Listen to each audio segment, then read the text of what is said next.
96ஆம் சங்கீதம் அங்கே சொல்லியிருக்கு பாருங்க, சகல சம்பூர்ணத்திற்கும் எல்லையை கண்டேன், உம்முடைய கற்பனைக்கோ மகா விஸ்தாரம்.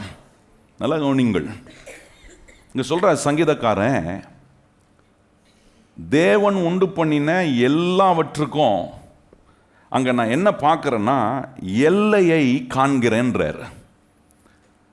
ஆனால் கர்த்தருடைய கற்பனைக்கோ அதில் எல்லையே இல்லை அப்படின்றார். தேவன் உண்டாக்கின எல்லாவற்றுக்கும், மனுஷனுடைய வாழ்க்கையில் இருக்கக்கூடிய காரியம், மனுஷனை சுற்றி இருக்கக்கூடிய காரியங்கள், இது எல்லாமே நீங்கள் கவனிச்சிங்கன்னா அதுக்கு ஒரு எல்லையை நியமிக்கப்பட்டிருக்கிறது. அது என்ன காட்டுதுன்னா, மனுஷன் எப்போவுமே ஒரு வரைமுறைக்குள்ளே இருக்கக்கூடிய ஒரு மனுஷன், ஒரு லிமிட்டுக்குள்ளே தான் மனுஷன் இருக்க முடியும் பாருங்க. அவனால் அந்த லிமிட்டை மீறி அவனால் செயல்பட முடியாது. அவனுக்கு மேலாக செயல்படுகிற ஒரு வல்லமையான ஒரு தேவன் இருக்கிறார் என்பதை தான் இந்த வசனம் ரொம்ப அற்புதமாக காட்டுது. இங்கே பாருங்கள், மனுஷன் எவ்வளோ திறமைசாலியாக இருந்தாலும், எவ்வளோ அவனை சுற்றி எக்ஸ்டென்ஷனாக அவனை உண்டாக்குனாலும், எவ்வளோ மனுஷன் நோபலானவனா, உண்மை உள்ளவனா, மாறலாக இருந்தால் கூட, அவன் எவ்வளோ எக்ஸலண்ட்டான ஒரு பாத்திரமாக இருந்தால் கூட அந்த மனுஷனுக்கு ஒரு வரமுறை இருக்குது.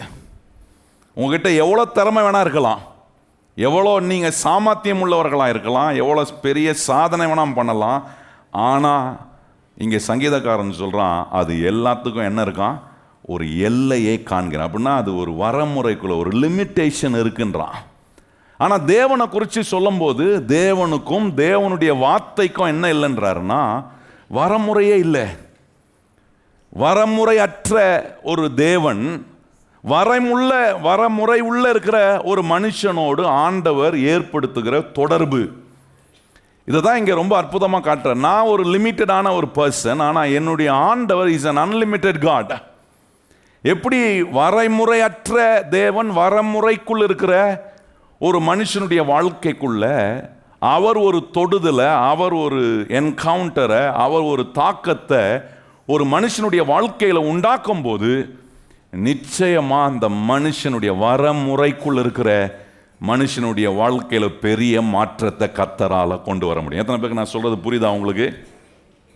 இங்கே சங்கீதக்காரன் தான் பார்க்குறான். அந்த ரகசியத்தை அவன் கண்டுபிடிச்சதுனால எப்போவுமே என்ன செய்கிறான்னா, அவனுடைய வாழ்க்கையை ஆண்டவருக்கு முன்பாக கொண்டு போய், ஆண்டவரே நீர் வரமுறையற்ற தேவன், ஆண்டவரே நான் ஒரு வரமுறைக்குள்ளே இருக்கக்கூடியவன், எனக்கு நீர் ஆண்டவரே உம்முடைய வரமுறையற்ற விதத்தில் நீர் எனக்கு ஆண்டவரே காரியங்களை கிரியைகளை நீ செய்ய வேண்டும் என்று ஆண்டவர்கிட்ட தன்னுடைய வாழ்க்கையை ஒப்பு கொடுக்குறான். இந்த ஜெபத்தில் நமக்கு இந்த நாளில் நம்ம அறிந்திருக்க வேண்டிய ஒன்று, ஆண்டவரே என்னுடைய வாழ்க்கையில் எனக்கு எவ்வளோ அனுகூலம் இருந்தாலும் அதுக்கு எல்லாத்துக்கும் ஒரு லிமிட் இருக்குது. ஆண்டவர் கையை சொல்லுங்கள், எவ்வளோ அனுகூலம் இருந்தாலும் அதுக்கு என்ன இருக்குது, ஒரு வரமுறை, அதுக்கு ஒரு எல்லையை நான் காண்கிறேன்னு சொல்கிறான் பாருங்க. எவ்வளோ அருமையாக சொல்கிறான் பாருங்க. சகல சம்பூர்ணத்துக்கும் எல்லையை கண்டேன். அதில் எல்லை இருக்கிறத பார்க்குறேன். அதில் வரமுறையற்ற விதத்தை நான் பார்க்க முடியல, அதில் ஒரு எல்லை இருக்கிறத நான் பார்க்குறேன் அப்படின்றான். ஆனால் எல்லையில் இருக்கக்கூடிய வரமுறைக்குள்ளே இருக்கக்கூடிய ஒரு மனுஷன் உன்னை உணர்றான், ஆண்டவரே நான் ஒரு லிமிட்டட் ரிசோர்ஸ் தான், ஆனால் நீங்கள் ஒரு அன்லிமிட்டெட் சோர்ஸாக என் வாழ்க்கையில் இருக்கீங்க. எத்தனை பேர் கையை உயர்த்தி சொல்ல முடியும், நான் ஆராதிக்கிற கர்த்தர் எனக்கு அவர் அன்லிமிட்டெட் சோர்ஸாக இருக்கிறார்? சொல்லுங்கள், எனக்கு அவர் வரமுறை அற்ற ஆதாரமாக இருக்கிறார். கையை உயர்த்தி சொல்லுங்க, கர்த்தர் எப்படி இருக்கிறார்? வரமுறை அற்ற ஆதாரமாக அவர் இருக்கிறதுனால அவர் என்ன தொட்டாருன்னா எனக்கு எந்த அற்புதமும் நடக்கும். கையை உயர்த்தி சொல்லுங்க, இந்த தேவன் நம்மளை தொட்டா என்ன காரியத்தில் நான் இன்னைக்கு சிக்கியிருந்தாலும், இன்னைக்கு நான் என்னை எப்படி பார்க்கணும்னா, நான் ஒரு வரமுறைக்குள்ளே இருக்கிற ஆண்டவரே, அதனால தான் இந்த சிக்கலில் போய் இதுலேருந்து வெளியே வர தெரியாமல் நான் முழிக்கிறேன். ஆனால் நான் ஆராதிக்கிற கர்த்தரோ, எத்தனை பேர் கையை உயர்த்தி சொல்ல முடியும், நான் ஆராதிக்கிற கர்த்தரோ வரைமுறை அற்ற தேவன்? சொல்லுங்க கையை உயர்த்தி, ஆண்டவரே உமக்கு எல்லையே கிடையாது. எத்தனை பேர் அப்படி சொல்ல முடியும்? ஆண்டவரே உம்முடைய வல்லமைக்கு எல்லை கிடையாது, உம்முடைய வார்த்தை கிரியை செய்கிறதுக்கு எல்லை கிடையாது. ஆண்டவரே எந்த எல்லையும் தாண்டி என் தேவன் எனக்காக கிரியை செய்வார். எத்தனை பேர் அப்படி சொல்றீங்க? கையை உயர்த்தி சொல்லுங்க, ஆண்டவரே என்னுடைய ஆண்டவர் எனக்காக எந்த எல்லையையும் தாண்டி என்ன செய்வாரு? கிரியை செய்கிற அற்புதமான தேவன் பாருங்க. அப்போ இன்னைக்கு இந்த ரெண்டு வித்தியாசத்தை நான் புரிந்து என் வாழ்க்கையை எப்போவுமே, ஆண்டவரே நான் ஒரு வரமுறைக்குள் இருக்கிறவன், நீர் வரமுறை அற்ற தேவன், எனக்கு ஒன்று வேணும் ஆண்டவரே, நீர் என்னை எப்பொழுதும் தொடுகிற அனுபவம் எனக்கு வேணும். கையை உயர்த்தி சொல்லுங்க, ஆண்டவரே இந்த வரமுறைக்குள்ள இருக்கிற எனக்கு வரமுறையற்ற தேவனுடைய தொடுதல் எனக்கு வேணும். எத்தனை பேர் சொல்றீங்க, ஆண்டவரே எல்லைக்குள்ள இருக்கிற ஒரு அளவுக்குள்ள இருக்கிற எனக்கு அளவற்ற தேவனுடைய தொடுதல் வேணும்? எத்தனை பேர் அதை உணர்ந்து சொல்லுகிறவங்க நல்ல கையை உயர்த்தி, ஆண்டவரே என்னுடைய வாழ்க்கையில் ஆண்டவரே ஒரு அளவுக்குள்ள இருக்கிற எனக்கு அளவற்ற தேவனுடைய மெய்யான தொடுதல் பயங்கரமான மாற்றத்தை உண்டாக்கும் என்று வேதம் நமக்கு சொல்லுது. இந்த ஜெபத்தில் அதை நீங்கள் உணரணும். ஆண்டவரே இந்த ஜெபத்துக்கு நான் வரும்போது, ஆண்டவரே நான் ஜெபிக்கிறதுனால நடக்க போகிறதில்ல, ஆண்டவரே இந்த ஜெபத்தை நான் எப்படி பார்க்குறேன்னா, நான் தேடி வந்திருக்கிற கர்த்தர் அவர் எல்லையற்றவராய் இருக்கிறார், எனக்காக அவர் கிரியை செய்வார். எத்தனை பேரை விசுவாசிக்கிறோம்? கையை உயர்த்தி சொல்லுங்க. எனக்காக என்னுடைய பவுண்டரி எல்லாம் ஆண்டவர் எக்ஸ்பேண்ட் பண்ண அவரால் முடியும். சில காரியங்கள் நம்முடைய வாழ்க்கையில் இது அவ்வளோதான் அப்படின்ட்டு நீங்கள் ஒரு டோரை க்ளோஸ் பண்ணி வச்சுருப்பீங்க பாருங்கள். சில விஷயத்தில் வாழ்க்கையில், குடும்பத்தில், உறவுக்குள்ள இது மாறாது, இதில் எந்த மாற்றமும் கிடையாது, இதுக்கு நம்ம செட் ஆகிக்கணும். நிறைய பேர் அதுதான் இப்படி மாறிடுறாங்க. என்னென்னா நம்ம வாழ்க்கை இப்படி இந்த மாதிரி ஒரு ஃபேஸ்க்குள்ளே செட் பண்ணிக்கணும். ஆனால் இன்றைக்கி ஆண்டவர் நமக்கு சொல்கிறாரு, உன்னுடைய மைண்ட் செட்டையே கர்த்தர் மாற்ற அவர் வல்லவராக இருக்க. சொல்லுங்க, என்னுடைய மனநிலையே மாற்றக்கூடிய வல்லமையான வேலையை கர்த்தர் செய்வாராம். எப்படி செய்கிறாருன்னா, நீங்கள் கவனிச்சு பாருங்க, கர்த்தர் என்ன காட்டுறாருன்னா, நீ உன்னை புரிஞ்சுக்கோ, உன்னை ஒரு வரமுறைக்குள்ளே இருக்கும்படி தான் நான் உண்டாக்கியிருக்கிறேன். அந்த வரமுறைக்குள்ள இருக்கிற நீ எதை சார்ந்து கொள்ளணும்னா, வரமுறையற்ற அளவற்ற ஒரு தேவன் என் மேல் கை வைத்திருக்கிறார். எத்தனை பேர் அப்படி சொல்ல முடியும்? ஆண்டவரே அளவற்ற வல்லமையில் உமக்கு அளவே கிடையாது. எத்தனை பேர் அப்படி சொல்ல முடியும்? கர்த்தருடைய வல்லமை அளக்க முடியுமா? கர்த்தருடைய அன்பை அளவு போட முடியுமா? ஆண்டவரே இதெல்லாம் அளவிட முடியாத விதத்தில் நீர் என் மேல் அன்பாக இருக்கிறதினாலே நீர் என்னை தொட்டா எனக்கு ஒரு அற்புதம் நடக்கும். ஆண்டவர், எத்தனை பேர் அப்படி சொல்றீங்க? நீர் என்னை தொட்டா எனக்கு என்ன நடக்கும்? அப்போ இந்த ரெண்டு வித்தியாசங்களை கொஞ்சம் நம்ம தியானித்து ஜெபிக்கிறது ரொம்ப அவசியமான ஒன்று பாருங்க. அப்போது இன்னைக்கு வரமுறைக்குள்ளே இருக்கிற ஒரு மனுஷனுக்கும் வரமுறையற்ற தேவனுடைய அற்புதமான தொடுதல் உண்டாகும்போது எப்படிப்பட்ட விதங்களில் நம்முடைய வாழ்க்கை கர்த்தருக்கு மகிமையான ஒன்றாக மாற முடியும் என்பதை ரொம்ப அற்புதமாக இங்கே சங்கீதக்காரன் சொல்கிறத நம்ம கவனிக்க போகிறோம். பாருங்கள், அதில் ஒன்று, இந்த வரமுறைக்குள்ளே இருக்கிற மனிதன் பாருங்கள், அவன் என்ன விளங்கி கொள்ளணும்னா, என்னை உண்டாக்கின ஒரு சிருஷ்டிகர் இருக்கிறாரு, நான் அவரால் உண்டாக்கப்பட்ட சிருஷ்டிப்பு. கையை வழி சொல்லுங்கள், நம்ம யாரால் உண்டாக்கப்பட்டிருக்கிறோம்? என்னை உண்டாக்கின ஒரு சிருஷ்டி, நான் ஒரு சிருஷ்டிப்பு, என்னை சிருஷ்டித்தவர் ஒருத்தர் இருக்கார், கிரியேட்டர் ஒருத்தர் இருக்கிறார், நான் ஒரு கிரியேஷன் தான். ஆனால் நிறைய நேரம் மனிதன் பாருங்க என்ன செய்கிறான்னா, அவன் தன்னை உண்டாக்கினவரோட கம்பேர் பண்ணி பார்க்குறான். நல்லா கவனித்து பாருங்க. ஆண்டவரை போல மாறுறது ஒன்றும் தப்பு கிடையாது. ஆனால் ஆண்டவருக்கு மேலாக ஆண்டவரோட கம்பேர் பண்ணி பல காரியங்களில் மனுஷன் தவறான விதத்தில் போய் விடுகிறான் என்று வேதம் ரொம்ப அற்புதமாக காட்டுகிறது. அப்போ கவனிச்சு பாருங்க, இன்னைக்கு இந்த பாவம் ஒரு மனுஷனுக்குள்ள வரும்போது அவனை என்ன செய்ய வைக்குதுன்னா, அவனை ஆண்டவரோட கம்பேர் பண்ணி ஆண்டவரை மிஞ்சி என்னால் எல்லாத்தையும் செஞ்சிட முடியும்னு நினைக்கிறான் பாருங்க. அங்கே தான் மனுஷனுடைய வாழ்க்கையில் பல தோல்விகள், பல நஷ்டங்கள் ஏற்படுது. ரோமர் 1ஆம் அதிகாரத்தில் கவனிச்சிங்கன்னா அங்கே ரொம்ப அற்புதமாக பவுல் இதை வர்ணித்து காட்டுகிறார். சிருஷ்டிகரோட சிருஷ்டிப்பு என்ன தான் கம்பேர் பண்ணாலும் சிருஷ்டிகரை பீட் பண்ணுறதுக்கு, மேற்கொள்கிறதுக்கு நம்மால் முடியவே முடியாது. ஏன்னா அவர் சிருஷ்டிகர், நான் அவருடைய சிருஷ்டிப்பாக இருக்கிறேன். கையை உயர்த்தி சொல்லுங்கள், அவர் சிருஷ்டிகர், நான் என்னவா இருக்கிறேன்? அவருடைய சிருஷ்டிப்பின் கிரியையாக இருக்கிறேன் பாருங்க. ரோமர் 1ஆம் அதிகாரத்தில் பவுல் இங்கே சொல்கிறாரு, எப்படிப்பட்ட விதத்தில் மனுஷன் மாறுறான் பாருங்க. 22ஆம் வசனம் வாசிப்போமா? அங்கே சொல்லியிருக்கிறது, அவர்கள் தங்களை ஞானிகள் என்று சொல்லியும் பைத்தியக்காரராகி. நல்லா கவனிங்க, வரமுறைக்கு அற்ற வரமுறைக்குள்ள இருக்கிற ஒரு மனுஷன் இதை விளங்கி கொள்ளாம வரமுறையற்ற தேவனுக்கு தன்னை கம்பேர் பண்ணி பார்க்கணும்னு நினைக்கும் போது அங்கே ஆண்டவர் ஒன்று காட்டுறாரு, நீ இம்பர்ஃபெக்டாக தான் இருக்கிற, ஆனால் உன்னை உண்டாக்குன கர்த்தர் பர்ஃபெக்டாக இருக்கிறார். கையை உயர்த்தி சொல்லுங்க, நம்ம ஆண்டவர் எப்படிப்பட்டவராக இருக்கிறாரு? சொல்றாரு பாருங்க, அவர்கள் தங்களை ஞானி என்று சொல்லியும் நான் பைத்தியக்காரராகி அழிவில்லாத தேவனுடைய மகிமையை அழிவுள்ள மனுஷர்கள், பறவைகள், மிருகங்கள், ஊரும் பிராணிகள் ஆகிய இவைகளுடைய ரூபத்துக்கு ஒப்பாக மாற்றினார்கள். பாருங்க, மிருகத்தெல்லாம் ஆண்டவர் உண்டாக்குனாரு. உண்டாக்கின தேவனை மனுஷன் வணங்கிறதுக்கு பதிலாக இன்னைக்கு நிறைய மிருகத்தையே கடவுளாக்கிட்டான். நல்லா கவனிச்சு பாருங்க. என்ன விளங்கலைன்னா, மனுஷனுக்கு ஆண்டவர் காட்டுறாரு, நீ ஒரு இம்பர்ஃபெக்டான ஒரு நிலையில் ஒரு வரமுறைக்குள்ளே தான் இருக்கிற. உன்னை உண்டாக்கினா வரமுறை கற்ற விதத்தில் கிரியை செய்கிற தேவன் என்பதை விளங்கி கொள்ளாமல் போகும்போது நிறைய நேரம் தேவனோட நம்மளை கம்பேர் பண்ணதை சரியான விதத்தில் ஒப்பிடாமல் தவறான விதத்தில் ஒப்பிடும்போது நிறைய காரியங்கள் நம்முடைய வாழ்க்கையில் குறைவாய் மாறிவிடுகிறது. இன்னைக்கு ஏன் ஒரு மனுஷன் ஆண்டவருக்கு நன்றி சொல்ல முடியல? அங்கே இன்னொரு வசனம் சொல்லுங்க, அவர் தேவன் என்று அறிந்திருந்தும் அவரை ஸ்தோத்தரியாமல் இருந்தார்களாம். தேவன் எப்படிப்பட்டவர், எவ்வளவு வல்லமை உள்ளவர், எவ்வளவு அதிசயமான காரியங்கள்லாம் செய்யக்கூடியவர் என்பதை அறிந்திருந்தோம் அவங்க என்ன பண்ணலைன்னா கர்த்தரை ஸ்தோத்தரிக்க மனம் இல்லாமல் இருந்தாங்க. ஏன்னா இந்த மனுஷனுக்கு என்ன புரியணும்னா, நான் ஆராதிக்கிற தேவன் எல்லாவற்றை காட்டிலும் அவர் பெரியவராக இருக்கிறார். கையை உயர்த்தி சொல்லுங்க, அவர் எல்லாவற்றை காட்டிலும் எப்படிப்பட்டவராக இருக்கிறாரு? எல்லா ராஜாக்களையும் உண்டாக்கின அவர், எல்லா ராஜாக்களுக்கும் ராஜாவா இருக்கிறவர் நம்முடைய ஆண்டவர். இது நமக்கு தெரிஞ்சிச்சுன்னா சரியான விதத்தில் ஆண்டவருடைய அளவற்ற தேவனுடைய தொடுதல் அளவுள்ள விதத்தில் வாழ்கிற நம்மேல உண்டாகும் போது அற்புதமான விளைவுகளுக்கு பாத்திரவான்களாய் நம்ம மாறுகிறோம். பாருங்க, 2 கம்பேரிசனை கவனிக்கணும். 90ஆம் சங்கீதத்தில் கவனிச்சிங்கன்னா மனுஷனுடைய வாழ்க்கை எப்படி வரமுறைக்கு உட்பட்டது என்பதை காட்டுகிறார். 19ஆம் சங்கீதத்தை கவனிச்சிங்கன்னா எப்படி அளவற்ற வரமுறை அற்ற தேவன் எப்படிப்பட்ட ஸ்வாபத்திலும் அவருடைய வல்லமையில் எப்படிப்பட்டவராக இருக்கிறார்.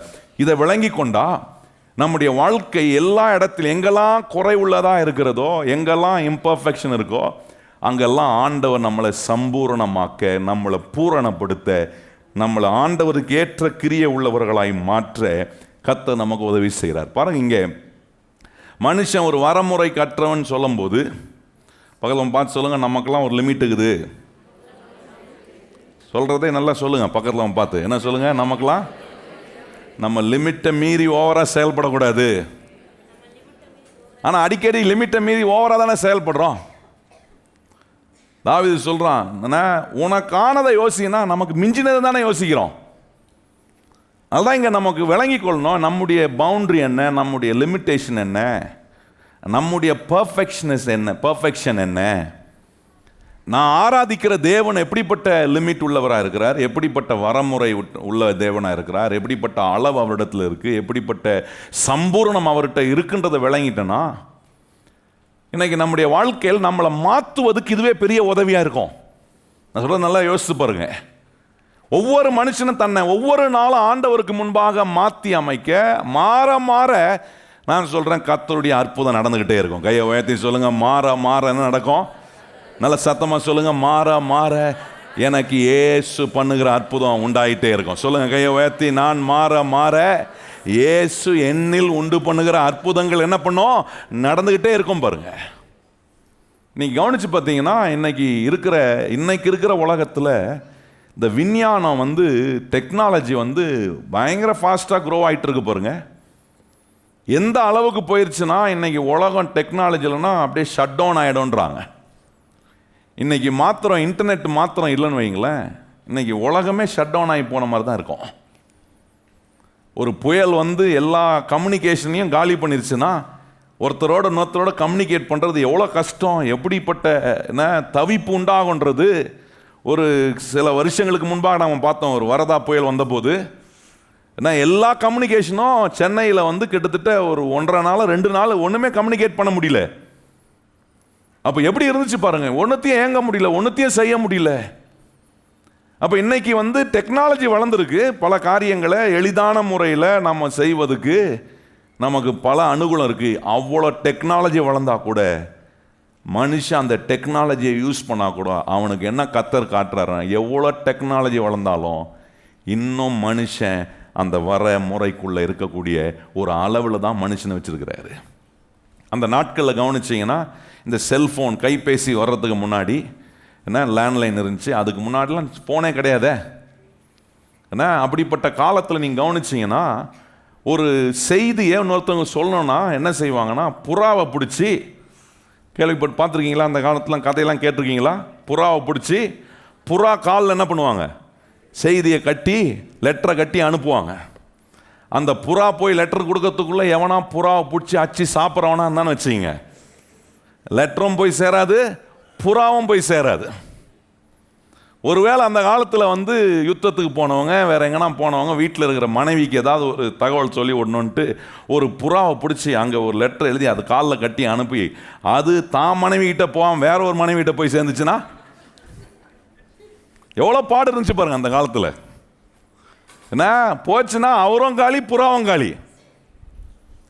இன்னைக்கு எப்படி மாறிச்சு டெக்னாலஜினா, இப்போ எந்த உலகத்தின் மூலையில் இருந்தால் கூட என்ன தூரம் ஒரு பொருட்டே இல்லாதபடிக்கு இப்போ என்ன வந்துச்சுன்னா ஃபேஸ் டைம்னு வந்துச்சு. என்ன டைமு? மூஞ்ச பார்த்து பார்த்து பேசிக்கலாம். இப்படி வந்ததுனால நிறைய பேர் மூஞ்ச பார்த்தே பேச மாட்டேன். இப்போ நாம இவ்வளோ டெக்னாலஜி பெருத்தாலும் பாருங்க, விஞ்ஞானம் இவ்வளோ பெருகி இருந்தாலும் அதுக்கு ஒரு வரமுறை இருக்கு. எதோட நான் கம்பேர் பண்ணி, தேவனிடத்தில் அந்த டெக்னாலஜியை நான் கம்பேர் பண்ணும்போது ஆண்டவருக்கு முன்பாக அது ஒரு லிமிட்டேஷனோட தான் இருக்கு. கல்வி எவ்வளோதான் பெருகினாலும், நல்லா கவனிச்சுப்பேன், இன்னைக்கு கல்வி எந்த அளவுக்கு எக்ஸ்பேண்ட் ஆகுதுன்னா எல்லா நாட்டிலையும் அண்டர் டெவலப்ட் கண்ட்ரியில் கூட நீங்கள் கவனிச்சிங்கன்னா கல்வி வளர்ந்துக்கிட்டே இருக்கு. இவ்வளோ கல்வி, இவ்வளோ விஞ்ஞானம் வளர்ந்துருக்கு, அரசியல் அமைப்பு எவ்வளோ வளர்ந்துருக்கு. ஏன்னா சுய முன்னேற்றமான டெக்னாலஜி நிறைய விதத்தில் நம்மளை சுய முன்னேற்றத்தை நமக்குள்ள உண்டாக்கி கொள்வதற்கு எவ்வளவோ காரியங்கள் இருந்தோம். இன்னைக்கு அவ்வளோ அனுகூலம் இருந்தால் கூட மனுஷன் ஒரு வரமுறைக்கு உட்பட்டவனாக இருக்கிறான். கையை வாய்த்தி சொல்லுங்க, மனுஷன் எப்படி இருக்கிறான்? சொல்றது நல்லா இல்லைல்ல? எத்தனை பேர் சந்தோஷமாக சொல்றீங்க, ஆண்டவரே நான் ஒரு வரமுறைக்குள்ளே இருக்கிறேன், ஆனால் எனக்குள்ள என்னுடைய ஆண்டவராக இருக்கிறவர் அவர் அளவற்ற தேவனாக இருக்கிறார். கையை வச்சு, அவர் அளவற்ற. கிறிஸ்தவ வாழ்க்கையில இதை தான் ரொம்ப ரசிக்கணும். நம்ம ஒவ்வொரு நாளும் நான் ஏசப்பாவுடைய பிள்ளையா இருக்கிறேன்னா என்ன ரசிக்கிறேன், என்னுடைய ஆண்டவர் எப்படிப்பட்ட ஹீரோனா அவருக்கு அளவே கிடையாது. கையை வைத்தி சொல்லுங்க, அவருக்கு என்ன இல்லை. சிலர்லாம் மனுஷனை ஹீரோவை வச்சிருப்பான் பாருங்க. நான் சின்ன பையனாக இருந்தபோது, சின்ன பையனில் நான் வளர்ந்த போது தான் சக்திமான் ஒன்று வரும் தெரியுமா? கேள்விப்பட்டிருக்கீங்களா? அது ஒரு மியூசிக்கோடு வரும் பாருங்க. அந்த மியூசிக் வந்துச்சுன்னா அவன் ஓடி தெரிச்சின்னு ஓடிட்டு போய் டீம் முன்னாடி உட்காருவானுங்க. பிள்ளைங்களை அந்த காலத்தில் சக்திமானை பார்க்க வைக்கிறதுக்கு தடுக்கிறதுக்குள்ளே பட்ட பாடுகிற பேரண்ட்ஸு அதை போய் பார்ப்பாங்க. அவன் நினச்சிக்கிட்டான் இந்த சக்திமானுக்கு தான் என்ன இருக்கு. ஒருத்தன் நிஜமாக அவர் நடிக்கிற அந்த சக்திமானை போய் பார்த்து, நீங்கள் அப்படி பறந்துலாம் போனீங்களே, எனக்கு கொஞ்சம் பறந்து காட்டுங்கன்னு கேட்டானா. அவர் சொன்னாராம், அது டிவியிலப்பா, அது ரியல், அது டூப்பு, இதுதான் ரியல், நம்மளால் பறக்கலாம் முடியாது. உலகத்தில் இருக்கிற மனுஷனை எவ்வளோ டாப்பான ஆளை கூட நீங்கள் உங்கள் ஹீரோவை வச்சா கூட நீங்கள் ஒன்றும் பெட்டராக முடியாது. ஆனால் இந்த உலகத்தில் வரமுறைக்கு உட்பட்டிருக்கிறேன்னா என்னுடைய ஆண்டவர் என்னுடைய ராஜாவாக, என்னுடைய ஹீரோவாக அவர் இருப்பார்னா அவரால் செய்ய முடியாதது ஒன்றுமே இல்லை. கையை உயர்த்தி சொல்லுங்க, நம்முடைய ஆண்டவரால் செய்ய முடியாது என்று. என்ன ஆச்சரியம்னா பாருங்க, இவ்வளோ வரமுறைக்கு உட்பட்ட ஒரு மனுஷன், இவ்வளோதான் நம்ம லிமிட்னு தெரிஞ்சாலும் அவனுக்குள்ள எவ்வளோ பெருமை இருக்கு பாருங்க. யோசித்து பார்த்துருக்கீங்களா?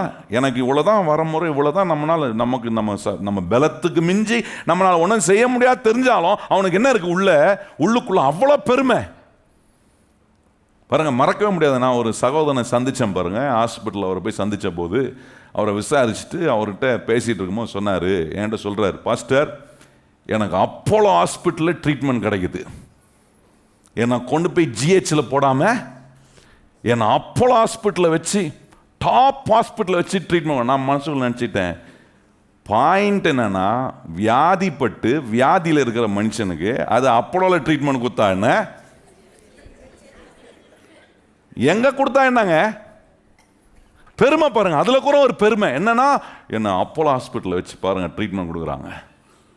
வியாதியை சுகமாக்குறவர் கர்த்தர் ஒருவர் தான். கையை உயர்த்தி சொல்லுங்க, வியாதியை சுகமாக்குறவர் யாரு? அதனால தான் மனுஷனை காட்டுறாரு, நீ ஒரு வரமுறைக்குள்ள இருக்கிற உன்னை சுகமாக்கணும்னா நான் வரமுறை இல்லாத கர்த்தர் என்னை தொட வேண்டும். கையை உயர்த்தி சொல்லுங்க, அந்த தேவன் என்ன செய்யணும், நம்மளை தொடணும் பாருங்க. இந்த தொடுதல் உண்டாகும் போது நான் சொல்றேன் கர்த்தருடைய பிள்ளைகளே, அற்புதமான மாற்றம் வரும். சில நேரம் சிலர் குடும்பத்தில் ரொம்ப நெருக்கமானவங்க இருக்கும்போது அவங்க மறிக்கிறாங்க அப்படின்னும் போது நமக்கு ரொம்ப வசனமான காரியமாக இருக்கும். ஆனால் அதில் கூட குடும்பத்தில் இருக்கிறவங்க சிலர் கொஞ்சம் பெருமையாக பேசுவாங்க. பார்த்தீங்களா எப்படி பேசுவாங்கன்னா, சாகிறதுக்கு முன்னாடி கடைசியாக அவர் என்கிட்ட பேசி தான் செத்தார். அப்போ தான் புரியுது ஏன் செத்தாருன்னு. நான் சொல்ல அதில் கூட ஒரு பெருமை, கடைசியாக என்கிட்ட தான் என்னத்தையா சொல்லிட்டு செத்தார், ஒன்றும் சொல்லாமல் செத்துட்டாரு, அதுக்கு எது உங்கள்கிட்ட கடைசியாக பேசணும். அதில் கூட ஒரு பெருமை பாருங்க. நான் சொல்கிறேன், இதெல்லாம் எதுக்கு சொல்கிறேன், இப்போ பார்க்க போகிற இந்த 90ஆம் சங்கீதத்தில் கவனிச்சிங்கன்னா அதில் காட்டுறாரு மனுஷன் எப்படி வரமுறைக்கு உட்பட்டவனாக இருக்கிறான். அவனுக்கு தேவன் இல்லாமல் அவனால் ஒன்றுமே செய்ய முடியாது. கையை உயர்த்தி சொல்லுங்கள், என்னுடைய வாழ்க்கையில் ஆண்டவர் இல்லாமல், என்னுடைய இரட்சகராகிய இயேசு எனக்கு இல்லாமல் நான் ஒன்றுமே செய்ய முடியாது. கையை உயர்த்தி சொல்லுங்கள் எல்லாரும், நல்ல கையை உயர்த்தி. இதை இயேசுநாதரே சொன்னார் தெரியுமா உங்களுக்கு? சீஷர்களை பார்த்து சொன்னார். என்ன சொன்னார்? நான் எல்லா அற்புதத்தையும் செய்கிறேன், நீ கூட இருந்து பார்க்குற, பார்த்தோன்னு என் கூட இருக்கனால நீ கொஞ்சம் பெரிய ஆள் நினச்சிக்காத சொல்கிறார். அப்படி தான் சொல்லியிருப்பார். நம்ம புரிகிற பாஷையில் சொன்னால் தானே புரியும் நமக்கு. சொல்லியிருப்பார், கூட இருந்து எனக்கு அவரை தெரியும் இவரை தெரியும், ஏசுநாதர் எவ்வளோ அற்புதம், அவர் கூட இருந்தேன், நானும் அப்படி தான் பெரிய ஆள் தான், என்ன பாரு கொஞ்சம் மதி. ஆண்டவர் சொல்லிட்டாரு, தனியாக கனியாக போய் நீ எதாவது செய்யணும்னு நினச்சினா என்ன பண்ண முடியாது, உன்னால் ஒன்றுமே செய்ய முடியாது. என்னால் அன்றி உங்களால் ஒன்றும் செய்ய கூடாதுன்ட்டார். கையை உயர்த்தி சொல்லுங்க, ஆண்டவரே நீர் இல்லாமல் நான் ஒன்றுமே செய்ய முடியாது. ஆண்டவரே, எத்தனை பேர் அங்கீகரிக்கிறோம்? நல்ல கையை உயர்த்தி, ஆண்டவரே நீர் இல்லாமல் நான் ஒன்றுமே செய்ய முடியாது. ஆண்டவரே நீங்கள் இல்லைன்னா நான் ஒரு ஜீரோ. ஆண்டவரே நீங்கள் இருந்தால் அற்புதமான மகிமையான ஆண்டவரே பாத்திரமாக, என்னை பிரகாசிப்பிக்கிற பாத்திரமாக நீர் என்னை மாற்றுகிறீர். ஆண்டவரே பாருங்க, இப்போ 90ஆம் சங்கீதத்தில் கவனிச்சிங்கன்னா வரமுறைக்கு உட்பட்ட ஒரு மனுஷனுடைய நிலைகள் என்ன அப்படின்றத வேதம் ரொம்ப அற்புதமாக சொல்லுது. இதில் தான் நம்ம கவனிக்கணும் பாருங்க. இதை நம்ம அறிந்து கொண்டோன்னா எப்போவுமே நான் ஆண்டவரை நம்பி, ஆண்டவரை சார்ந்து, எல்லாவற்றுக்கும் ஆண்டவரை நான் முக்கியப்படுத்தி ஆண்டவரை நோக்கி இருக்கிற ஒரு மனுஷனாக நான் மாறி விடுகிறேன். வாசிப்போமா? முதல் 3 வசனங்களை வாசிப்போம், எல்லாரும் வாசிப்போம். ஆண்டவரே தேவரி தலைமுறை தலைமுறையாக எங்களுக்கு அடைக்கலமானவர், பர்வதங்கள் தோன்றும் முன்னும் நீர் பூமியையும் உலகத்தையும் உருவாக்கும் முன்னும் நீரே அனாதியாய் என்றென்றைக்கும் தேவனாய் இருக்கிறீர். நீர் மனுஷரை நீர்த்துளியாக்கி மனுபுத்திரரே திரும்புங்கள் என்று நல்லா நீங்க சொல்றாரு பாருங்க. மனுஷனுக்கு ஒன்று காட்டுறாரு, மனுஷனை பார்த்து சொல்றாரு, நீ ஒரு டெம்பரரி பீயிங். பக்கத்தில் பார்த்துங்க, நம்மளாம் டெம்பரரி. ஏன் சொல்லாதவங்களாம் பர்மனண்டா? நல்லா சொல்லுங்க பக்கத்தில் பார்த்து, நம்மளாம் யாரு? பர்மனண்டா இருக்க ஒரு இடம் இருக்கு, அது நமக்கு பரலோகம். இங்கே நம்ம தற்காலிகமாக இருக்கிறோம். தற்காலிகமாக இருக்கும்போது ஆண்டவர் சொல்றாரு, நீ எவ்வளோ பெரிய ஆளாக இருந்தாலும், எவ்வளோ பெரிய சாதனை பண்ணாலும், கடைசியாக சொல்றாரு நீ டஸ்டாக தான் போகிற. அப்படிதான் சொல்றாரு. அங்கே நற்தூளின்னா என்ன அர்த்தம்னா டஸ்ட்டு. நீ எவ்வளோ பெரிய ஆளாக வேணா இருந்துக்கோ, எவ்வளோ சாதனை வேணா பண்ணு, ஆனால் கடைசியில் நீ மண்ணுக்கே என்ன பண்ணுவாய், திரும்புவாய்ன்றது அது மாறவே மாறாது. அப்போ டெம்பரவரியா நான் இருக்கிறேன் என்கிறத உணர்ந்தனா நான் என்ன செய்வேன்னா பெர்மனண்டா இருக்கிற கர்த்தரை சார்ந்து கொள்றேன். ஏன்னா அவர் பெர்மனன்ட், அவருடைய வல்லமைக்கு அளவு இல்லை, அவர் அழியாதவர், அவருக்கு ஆரம்பமும் கிடையாது, அவருக்கு முடிவும் கிடையாது. எனக்கு ஒரு ஆரம்பம் இருக்கு, எனக்கு ஒரு முடிவு வரும். நல்லங்க, அதான் வரமுறைக்குள்ள இருக்கிற ஒரு மனிதன் நான். இந்த முதல் 2 வசனம் வாசித்தோமே, அது காட்டுது எப்படி ஆண்டவர் பாருங்க வானத்தையும் பூமியும் உண்டாக்குறதுக்கு முன்னாகவே அவர் இருக்கிறாரா. உலகத்தை உண்டாக்குறதுக்கு முன்பாகவே அவர் இருக்கிறார். அப்ப அவருக்கு ஆரம்பம் இல்லை, முடியும் இல்லை. ஆனா மனுஷனுக்கு சொல்றாரு, நீ ஒரு நாள் மண்ணுக்கு திரும்புவ. இதை நான் விளங்கிக்கிட்டேன்னா ஒவ்வொரு நாளும் நான் ஒரு மண்ணாக இருக்கிறேன், மண்ணுக்கு ஒரு நாள் கொஞ்சமாக திரும்ப போகிறேன் அப்படின்னா இந்த மண் பாண்டம் என்ன பண்ணாது, தன்னை மேன்மை பாராட்ட இடம் கொடுக்கவே கொடுக்காது. நல்லா கவனிங்கள். சிலெல்லாம் பண்ணுற அலும்பு இருக்கு பாருங்க, சில பண்ணுற அலும்பை பார்த்தா நமக்கு என்ன யோசிக்கும், கடைசியில் மண்ணுக்கு தான் போகுது. ஆனால் இது பண்ணுற அலும்பு இருக்கு, கொஞ்சம் நெஞ்சமான அலும்பா. என்ன விளங்கலைன்னா, நான் ஒரு வரமுறைக்குள்ள இருக்கிறேன், நான் ஒரு டெம்பரவரி பீயிங். இது எப்படின்னா ஒரு வீசா மாதிரி. நம்ம இந்தியா நாட்டை விட்டு நீங்கள் வெளிய நாட்டுக்கு எங்கன்னா போனோன்னா என்ன பண்ணணும், நீங்கள் வீசா வாங்கணும் பாருங்க. அந்த வீசா கூட ஒரு குறிப்பிட்ட காலத்துக்கு தான் கொடுப்பான். பெர்மனன்ட் வீசாலாம் கொடுக்க மாட்டாங்க. குறிப்பிட்ட ஒரு காலம்தான், ஒரு ஃபியூ மந்த்ஸ் கொடுப்பாங்க, இல்லை ஃபியூ இயர்ஸ் கொடுப்பாங்க.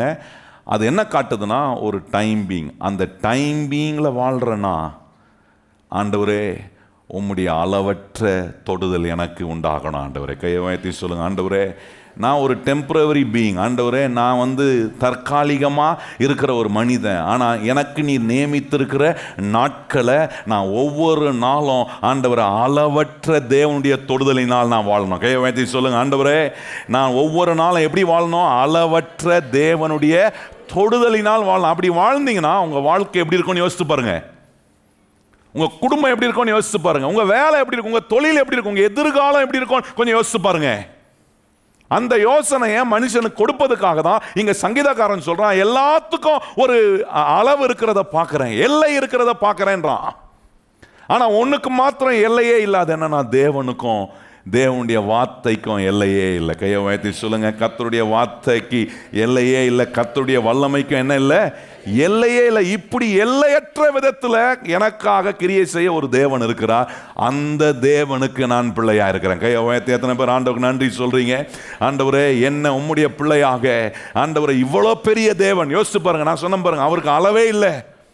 இவ்வளோ பெரிய தேவன் சாதாரண மண்பாண்டமா இருக்கிற நான் டெம்பரவரியா இருக்க போறேன்னு தெரிஞ்சோம், என் மேல கர்த்தர் அன்பு காட்டுறாரு, என் மேல அவர் என்னை கரம் வைத்து தொடுகிறாரு, எனக்கு அற்புதம் செய்யறாரு. எத்தனை பேர் கை உயர்த்தி சொல்றீங்க, ஆண்டவரே இப்படிப்பட்ட தேவனுடைய ஆண்டவரே கிரியைக்குள்ள நம்மளை வைத்துக் கொள்வது மிகப்பெரிய ஒரு ஆசீர்வாதம். இன்னொரு காரியம் சொல்றாரு பாருங்க, அங்கே 4ஆம் வசனத்தை வாசிப்போமா? இன்னொரு காரியம் பாருங்க, 4ஆம் வசனம், உமது பார்வைக்கு 1000 வருஷம் நேற்று கழிந்த நாள் போலவும் ராட்சாமம் போலவும் இருக்கிறதுனால அவர் என்ன சொல்றாரு பாருங்க, ஆண்டவரே உமக்கு 1000 வருஷம் கழிகிறது ஒரு நேத்து கழிஞ்ச மாதிரி இருக்கு. ஆனா மனுஷன் பாருங்க வாழ்றான் இந்த உலகத்துல. வாழும் போது இந்த 10ஆம் வசனத்துல வாசித்தீங்கன்னா அதே அதிகாரம் சொல்லி இருக்கு, என்ன எங்களுக்கு ஆயுசு நாட்கள் 70 வருஷம், பலத்தின் மிகுதி. இந்த 70-80 வாழ்றதுக்கே எவ்வளவு கஷ்டப்பட வேண்டியதா இருக்கு. நல்லா கவனிங்க நான் சொல்றது. ஆனா ஆண்டவர் சொல்றாரு 1000 வருஷம் அவருடைய பார்வைக்கு எப்படி இருக்குன்னா நேத்து கழிஞ்ச மாதிரி. ராட்சாமம் அப்படின்னா அவர் எப்படி பார்க்கறாருன்னா இரவுல ஃபியூ ஹவர்ஸ் ஸ்பெண்ட் பண்ற மாதிரி பார்க்கறாரா. இப்படிப்பட்ட எல்லை இல்லாத தேவன், வரமுறை அற்ற ஒரு தேவன், ஒரு மனுஷன் எவ்வளவு வரமுறைக்குள்ள இருக்கக்கூடிய ஒரு மனுஷன் தன்னை கர்த்தருக்கு முன்பாக எப்படி தாழ்த்தணும், கர்த்தரை சார்ந்து அவன் எப்படி வாழணும். ஆனா இன்னைக்கு நம்ம ஆண்டவருடைய பிள்ளைகளா இருக்கிறேன்னா இதை யோசிக்கணும். ஆண்டவரே ஒவ்வொரு நாளும், ஆண்டவரே நீர்தான் பெரியவர், ஆண்டவரே நான் உமக்கு முன்பாக என்னை நான் தாழ்த்துறேன், என்ன உம்முடைய கரத்துல கொடுக்குறேன், என்னை தொடுங்க ஆண்டவரே, என் கையை பிடிங்க ஆண்டவரே, எனக்கு உதவி செய்யுங்க ஆண்டவரே, எனக்கு அற்புதம் செய்யுங்க ஆண்டவரே, நீங்க என் கூட இருக்கணும் ஆண்டவரே. இப்படிலாம் கேட்க ஆரம்பிச்சிடும். எப்போனா, ஆண்டவரே நான் ஒரு வரமுறைக்குள்ள இருக்கிறேன்ப்பா, என் வரமுறைக்குள்ள எனக்கு அற்புதம் செய்ய உம்மால தான் முடியும். கையை உயர்த்தி சொல்லுங்க, என் வரமுறைக்குள்ள அற்புதம் செய்ய யாரால முடியும்? எத்தனை பேர் நம்புறோம்? கையை உயர்த்தி சொல்லுங்க, இயேசுவே உம்மால எனக்கு என்ன செய்ய முடியும்? அற்புதத்தை செய்ய முடியும். மெதுசலா என்று வேதத்தில் சொல்லியிருக்கு. அவன் தான் பைபிள்லயே லாங்கஸ்ட் வருஷமா வாழ்ந்த ஒரு மனிதன். மெதுசலா 969 வயது வரைக்கும் வாழ்ந்திருக்கிறான். எத்தனை பேர் வாழணும்னு விரும்புறீங்க? பார்த்தீங்களா, உங்களுக்கு சிரிப்பிலே தெரியுது. ஐயோ ஐயோ, எத்தனை பேர் வாழ்கிற வரைக்கும் நல்ல ஆரோக்கியமாக சுகமாக வாழணும்னு விரும்புகிறீங்க? இதுக்கு மட்டும் கை நல்லா உயர்த்துறீங்களே. அது நல்ல ஆசை தான். ஏன்னா நம்ம ஆயுசு நாட்கள் எப்போ முடிய போகுதுன்னு நமக்கு தெரியாது. தெரிஞ்சால் நம்மளாம் கையில் பிடிக்க முடியுமா? தெரியாமலே நம்மளை கையில் பிடிக்க முடியல. தெரிஞ்சிச்சுன்னா அப்புறம் எப்படி கையில் பிடிக்கிறது? யோசிச்சு பாருங்க. ஆடுற ஆட்டம்லாம் ஆடிட்டு சாகிற 2 நாளுக்கு முன்னாடி என்ன பண்ணுவாங்க? அடங்கி உடங்கி இயேசுவே உபவாசம் இருந்து உபவாசத்தோடு வர ஆண்டவரே பரலோகத்துக்கு. கத்தர் பார்த்தார், தெரியும் இந்த கதையெல்லாம் நம்ம விடுவோம்னு தெரிஞ்சுதான் ஆண்டவர் நம்முடைய ஆரம்பத்தையும் நமக்கு சொல்லலை, நம்முடைய முடிவையும் நமக்கு சொல்லலை. ஆனால் வாழும்படி ஒரு அறிவை கொடுக்குறாரு. என்ன அறிவு கொடுக்குறாருன்னா, நீ வரமுறைக்கு உட்பட்டவனாக இருக்கிற, உன்னை நடத்துகிற கத்தர் நான் எல்லையற்ற தேவனாக இருக்கிறேன். கையை உயர்த்தி ஆண்டவருக்கு எத்தனை பேர் நன்றி சொல்கிறீங்க? ஆண்டவரே, ஆண்டவர் சொல்கிறார் 1000 வருஷம் எனக்கு எப்படி கடந்துச்சு பாரு. கொஞ்சம் யோசிச்சு பாருங்க. 1000 வருஷத்தை எப்படி கடக்கிறாராம்? அப்படி நேற்று மாதிரி கடந்து போதான். யோசிக்க முடியுதா? சிலருக்கெல்லாம் ஒரு நாளை ஓட்டுறதே அவங்க படுற பாடுகுதே. சிலர் சொல்லுவாங்க, இப்படி பிறந்து படுத்து பார்க்குறேன், அப்படி பிறந்து படுத்து பார்க்குறேன், விடியவே மாட்டுதே. ஆண்டவர் சொல்றாரு 1000 வருஷம் இப்படி எஸ்டர்டே கடந்த மாதிரி கடந்துருச்சான். யோசிச்சு பாருங்க, எப்படிப்பட்ட தேவன் நம்ம கூட இருக்கிறார்னா நம்ம எவ்வளோ ஸ்லாக்கியமான கர்த்தருடைய பிள்ளைங்க. கையை உயர்த்தி எத்தனை பேர் ஆண்டவர் நன்றி சொல்கிறீங்களா? இப்படி யோசித்து தியானித்து ஜெபிச்சிங்கன்னா நான் சொல்கிறேன், ஒரு நாள் அவரோட பேசாமலே இருக்க முடியாது. இப்படிப்பட்ட தேவன் என்னோட உறவு வைக்கிறாரு. அவர் என்கிட்ட என் எல்லைக்கு வர வேண்டியதே இல்லை. அவர் எல்லையற்றவர். ஆனால் என்ன தேடி வராரே. சங்கீதக்காரன் சொல்றான், ஆண்டவரே மனுஷனை நீ நினைப்பதுக்கு அவன் எம்மாத்திரம் ஆண்டவரே, அவன் வரமுறைக்குள்ள இருக்கிறவன், அவனை நீங்க ஏன் யோசிக்கணும்? ஆனா ஆண்டவர் சொல்ல, இல்ல அவன் தான் என் நினைவாகவே இருக்கிறான். எத்தனை பேர் கையை உயர்த்தி சொல்றீங்க, ஆண்டவரே நான் உம்முடைய நினைவாகவே இருக்கிறேன்? எத்தனை பேர் அதை நன்றி சொல்றீங்க? ஆண்டவரே என்ன நீங்க ஒவ்வொரு நாளும் நினைக்கிறீங்களே. ஆண்டவர் சொல்றார், நான் உன்னை உள்ளம் கையில் வரைந்து வைத்திருக்கிறேன், என்னால நீ மறக்கப்படுவதே இல்லை. எத்தனை பேர் சந்தோஷமா கையை உயர்த்தி சொல்றீங்க, ஆண்டவரே என்னை மறக்காம ஒவ்வொரு நாளும் நினைக்கிற ஒரு தேவன் இருக்கிறார். அந்த தேவன் யாருன்னா, வரமுறைக்கற்ற வல்லமையான தேவன். இன்னொரு வசனம் பாருங்க, அடுத்தது பாருங்க. இதெல்லாம் இந்த வசனத்துல நம்ம எவ்வளவு வரமுறைக்குள்ள இருக்கிறோன்றதை காட்டுது. இதை பார்க்க பார்க்க என்ன ஆண்டவருக்கு முன்னாடி நான் அப்படியே என்னை ஒப்பு கொடுக்குறேன். ஆண்டவரே நான் ஒன்றும் இல்லைப்பா, நீங்கள் தான்ப்பா எனக்கு எல்லாம். இயேசுவே நீங்கள் தான் என் குடும்பத்துக்கு, நீங்கள் தான் என் பிள்ளைகளுக்கு, நீங்கள் தான் என் தலைமுறைக்கு, நீங்கள் தான் ஆண்டவரே எனக்கு நீர் கொடுத்துருக்கிற சந்ததிக்கு நீங்கள் தான்ப்பா. ஆண்டவரே நான் போனாக்குறோம் என் சந்ததியை நடத்தக்கூடிய நல்ல தேவனாய் நீங்கள் இருக்கிறீங்களா ஆண்டவரே. அப்படிப்பட்ட தேவனை பிடித்து கொண்டு பிள்ளைகளுக்கும் தலைமுறைக்கும் இந்த வரமுறையற்ற தேவனை கற்றுக் கொடுத்தீங்கன்னா, நான் சொல்கிறேன் உங்கள் தலைமுறை, நீங்கள் உங்கள் குடும்பம் ஒவ்வொரு நாளும் கிறிஸ்துவுக்குள்ளான பூரண சமாதானத்தில் கர்த்தர் நடத்துவார். கையை உயர்த்தி சொல்லுங்க, கர்த்தர் நம்மளை கிறிஸ்துவுக்குள்ளான பூரண சமாதானத்தில் நடத்துவார். பாருங்க, இப்போ அடுத்த 5ஆம் வசனம் பாருங்க, அங்கே சொல்லியிருக்கு. 5ஆம் வசனம் சொல்ற, வாசிப்போம் எல்லாரும். அவர்களை வெள்ளம் போல் வாரிக்கொண்டு போகிறீர், நித்திரைக்கு ஒத்து இருக்கிறார்கள், காலையிலே முளைக்கிற புல்லுக்கு ஒப்பா இருக்கிறார். சொல்றாரு பாருங்க, அவர்களை வெள்ளம் போல் வாரிக்கொண்டு போகிறீர். மனுஷனுடைய வாழ்க்கை வாரிட்டு போகுது அப்படியே. இந்த என்ன ஃபேஜைல்னு ஒரு வார்த்தை யூஸ் பண்ணுவாங்க பார்த்துறீங்களா? அது என்னன்னா,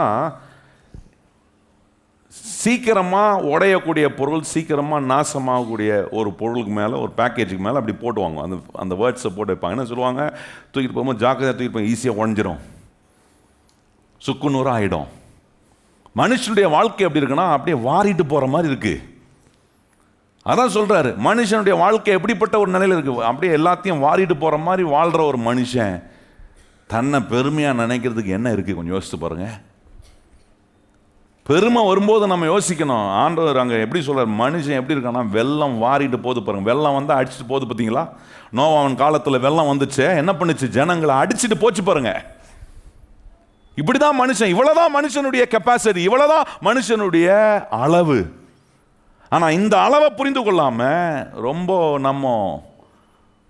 நம்மளை தாழ்த்தாம ஆண்டவரை தேடுற காரியங்களில் நான் சொல்கிறது இந்த 7 நாள் மாத்திரம் இல்லை, நீங்கள் வாழ்நாள் முழுவதும் கர்த்தரையே தேடுகிறவர்களா? கையவாதி சொல்லுங்கள், ஆண்டவரே வாழ்நாள் முழுவதும் என் கர்த்தருக்கு முன்பாக நான் நிற்கணும். எத்தனை பேர் கையவாதி சொல்கிறீங்க, ஆண்டவரே உமக்கு முன்பாக, அளவற்ற வரமுறை அற்ற தேவனுக்கு முன்பாக என்னை நான் நிறுத்தி கொள்கிறேன். இந்த ஆசீர்வாதம் பாருங்க பல அற்புதமான விளைவுகளை நமக்கு உண்டு. 6ஆம் வசனம் சொல்கிறாரு பாருங்க. அதுக்கப்புறம் சொல்கிறாரு என்ன, மனுஷனுடைய வாழ்க்கை எப்படி இருக்குன்னா என்ன, ஒரு மாயான வாழ்க்கை, வேனிட்டி மாதிரி. 6ஆம் வசனம் வாசிங்க.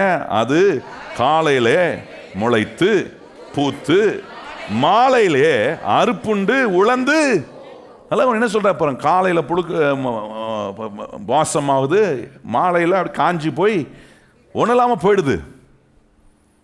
வாழ்க்கை, மனுஷனுடைய வாழ்க்கை ஒரு மாயான ஒரு வாழ்க்கை போல தான் இருக்கு.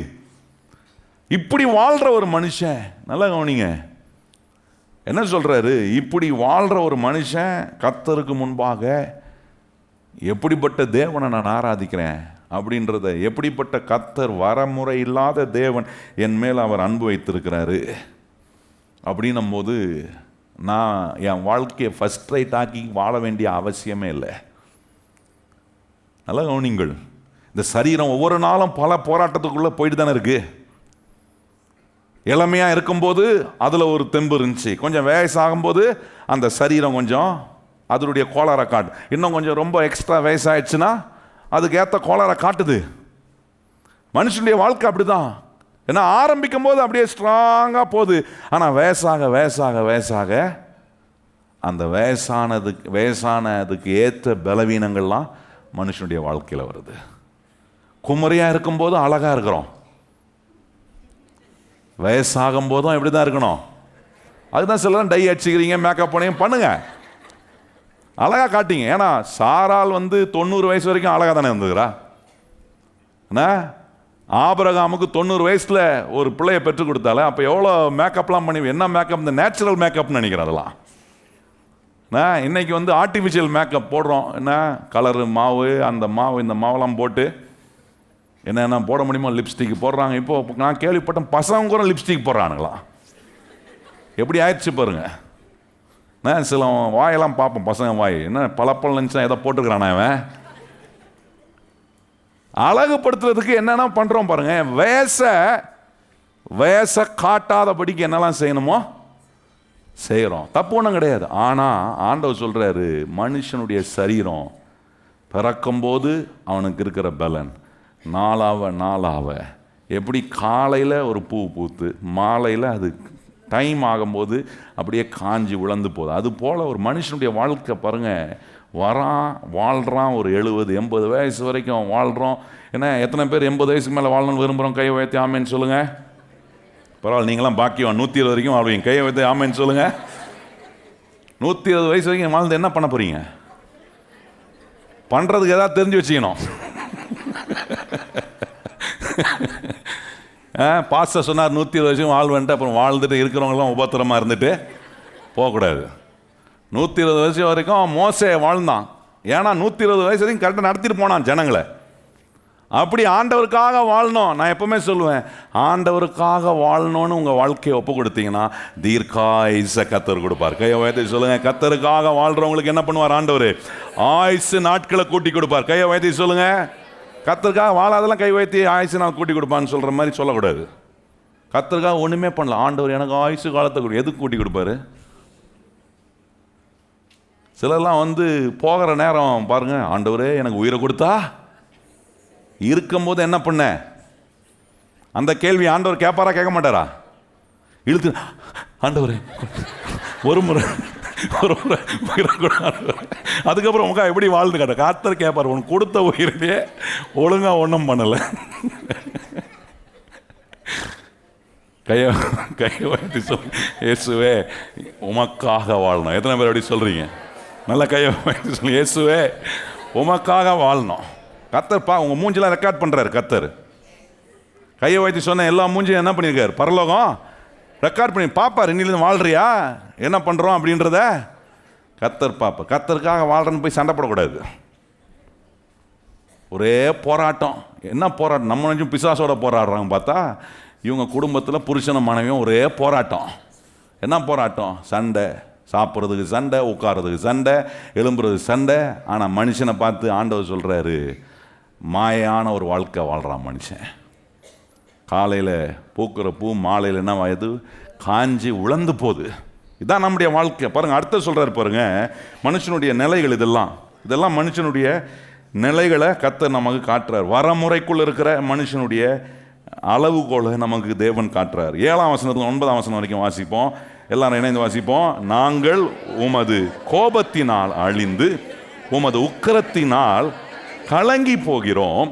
எங்கள் அக்கிரமங்களை உமக்கு முன்பாகவும் எங்கள் அந்தரங்க பாவங்களை உமது முகத்தின் வெளிச்சத்திலும் நிறுத்தினீர். எங்கள் நாட்கள் எல்லாம் உமது கோபத்தால் போய்விட்டது. ஒரு கதையை போல எங்கள் வருஷங்களை கழித்து போட்டீங்க. என்ன சொல்றார்? மனுஷனுடைய பாவத்தையும் அந்த பாவத்தினால உண்டாகிற கான்சிக்வன்ஸை பேசுறார், விளைவுகளை பேசுறார். வரமுறைக்குள்ள இருக்கிற ஒரு மனுஷன் பாவம் செய்யக்கூடிய ஒரு மனுஷனா, என்னைக்கு ஆதாம் பாவம் செஞ்சானோ அவன் தான் வாழ்க்கையை ஒரு லிமிட்டேஷனுக்குள்ள கொண்டு வந்துட்டான். மனுஷனை சாகிறதுக்காக கர்த்தர் உண்டாக்கல, அவனை வாழ்வதற்காக உண்டு. ஆனால் மனுஷன் தன்னுடைய வாழ்க்கையினுடைய அர்த்தத்தை புரிந்து கொள்ளாம பிசாசு அவனை மரணத்துக்கு ஏதுவாக மாற்றுவதற்காக பாவம் செய்ய தூண்டின போது அந்த பாவம் செய்து அந்த பாவத்தினுடைய விளைவு அவனுடைய வாழ்க்கையில் எல்லா மரணத்தையும் எல்லா விதமான குறைபாடுகளையும் உள்ள கொண்டு. அதான் சொல்றாரு, மனுஷனுடைய வாழ்க்கை எப்படி இருக்குன்றது தான் 7ஆம் வசனம் 9ஆம் வசனம் காட்டுது.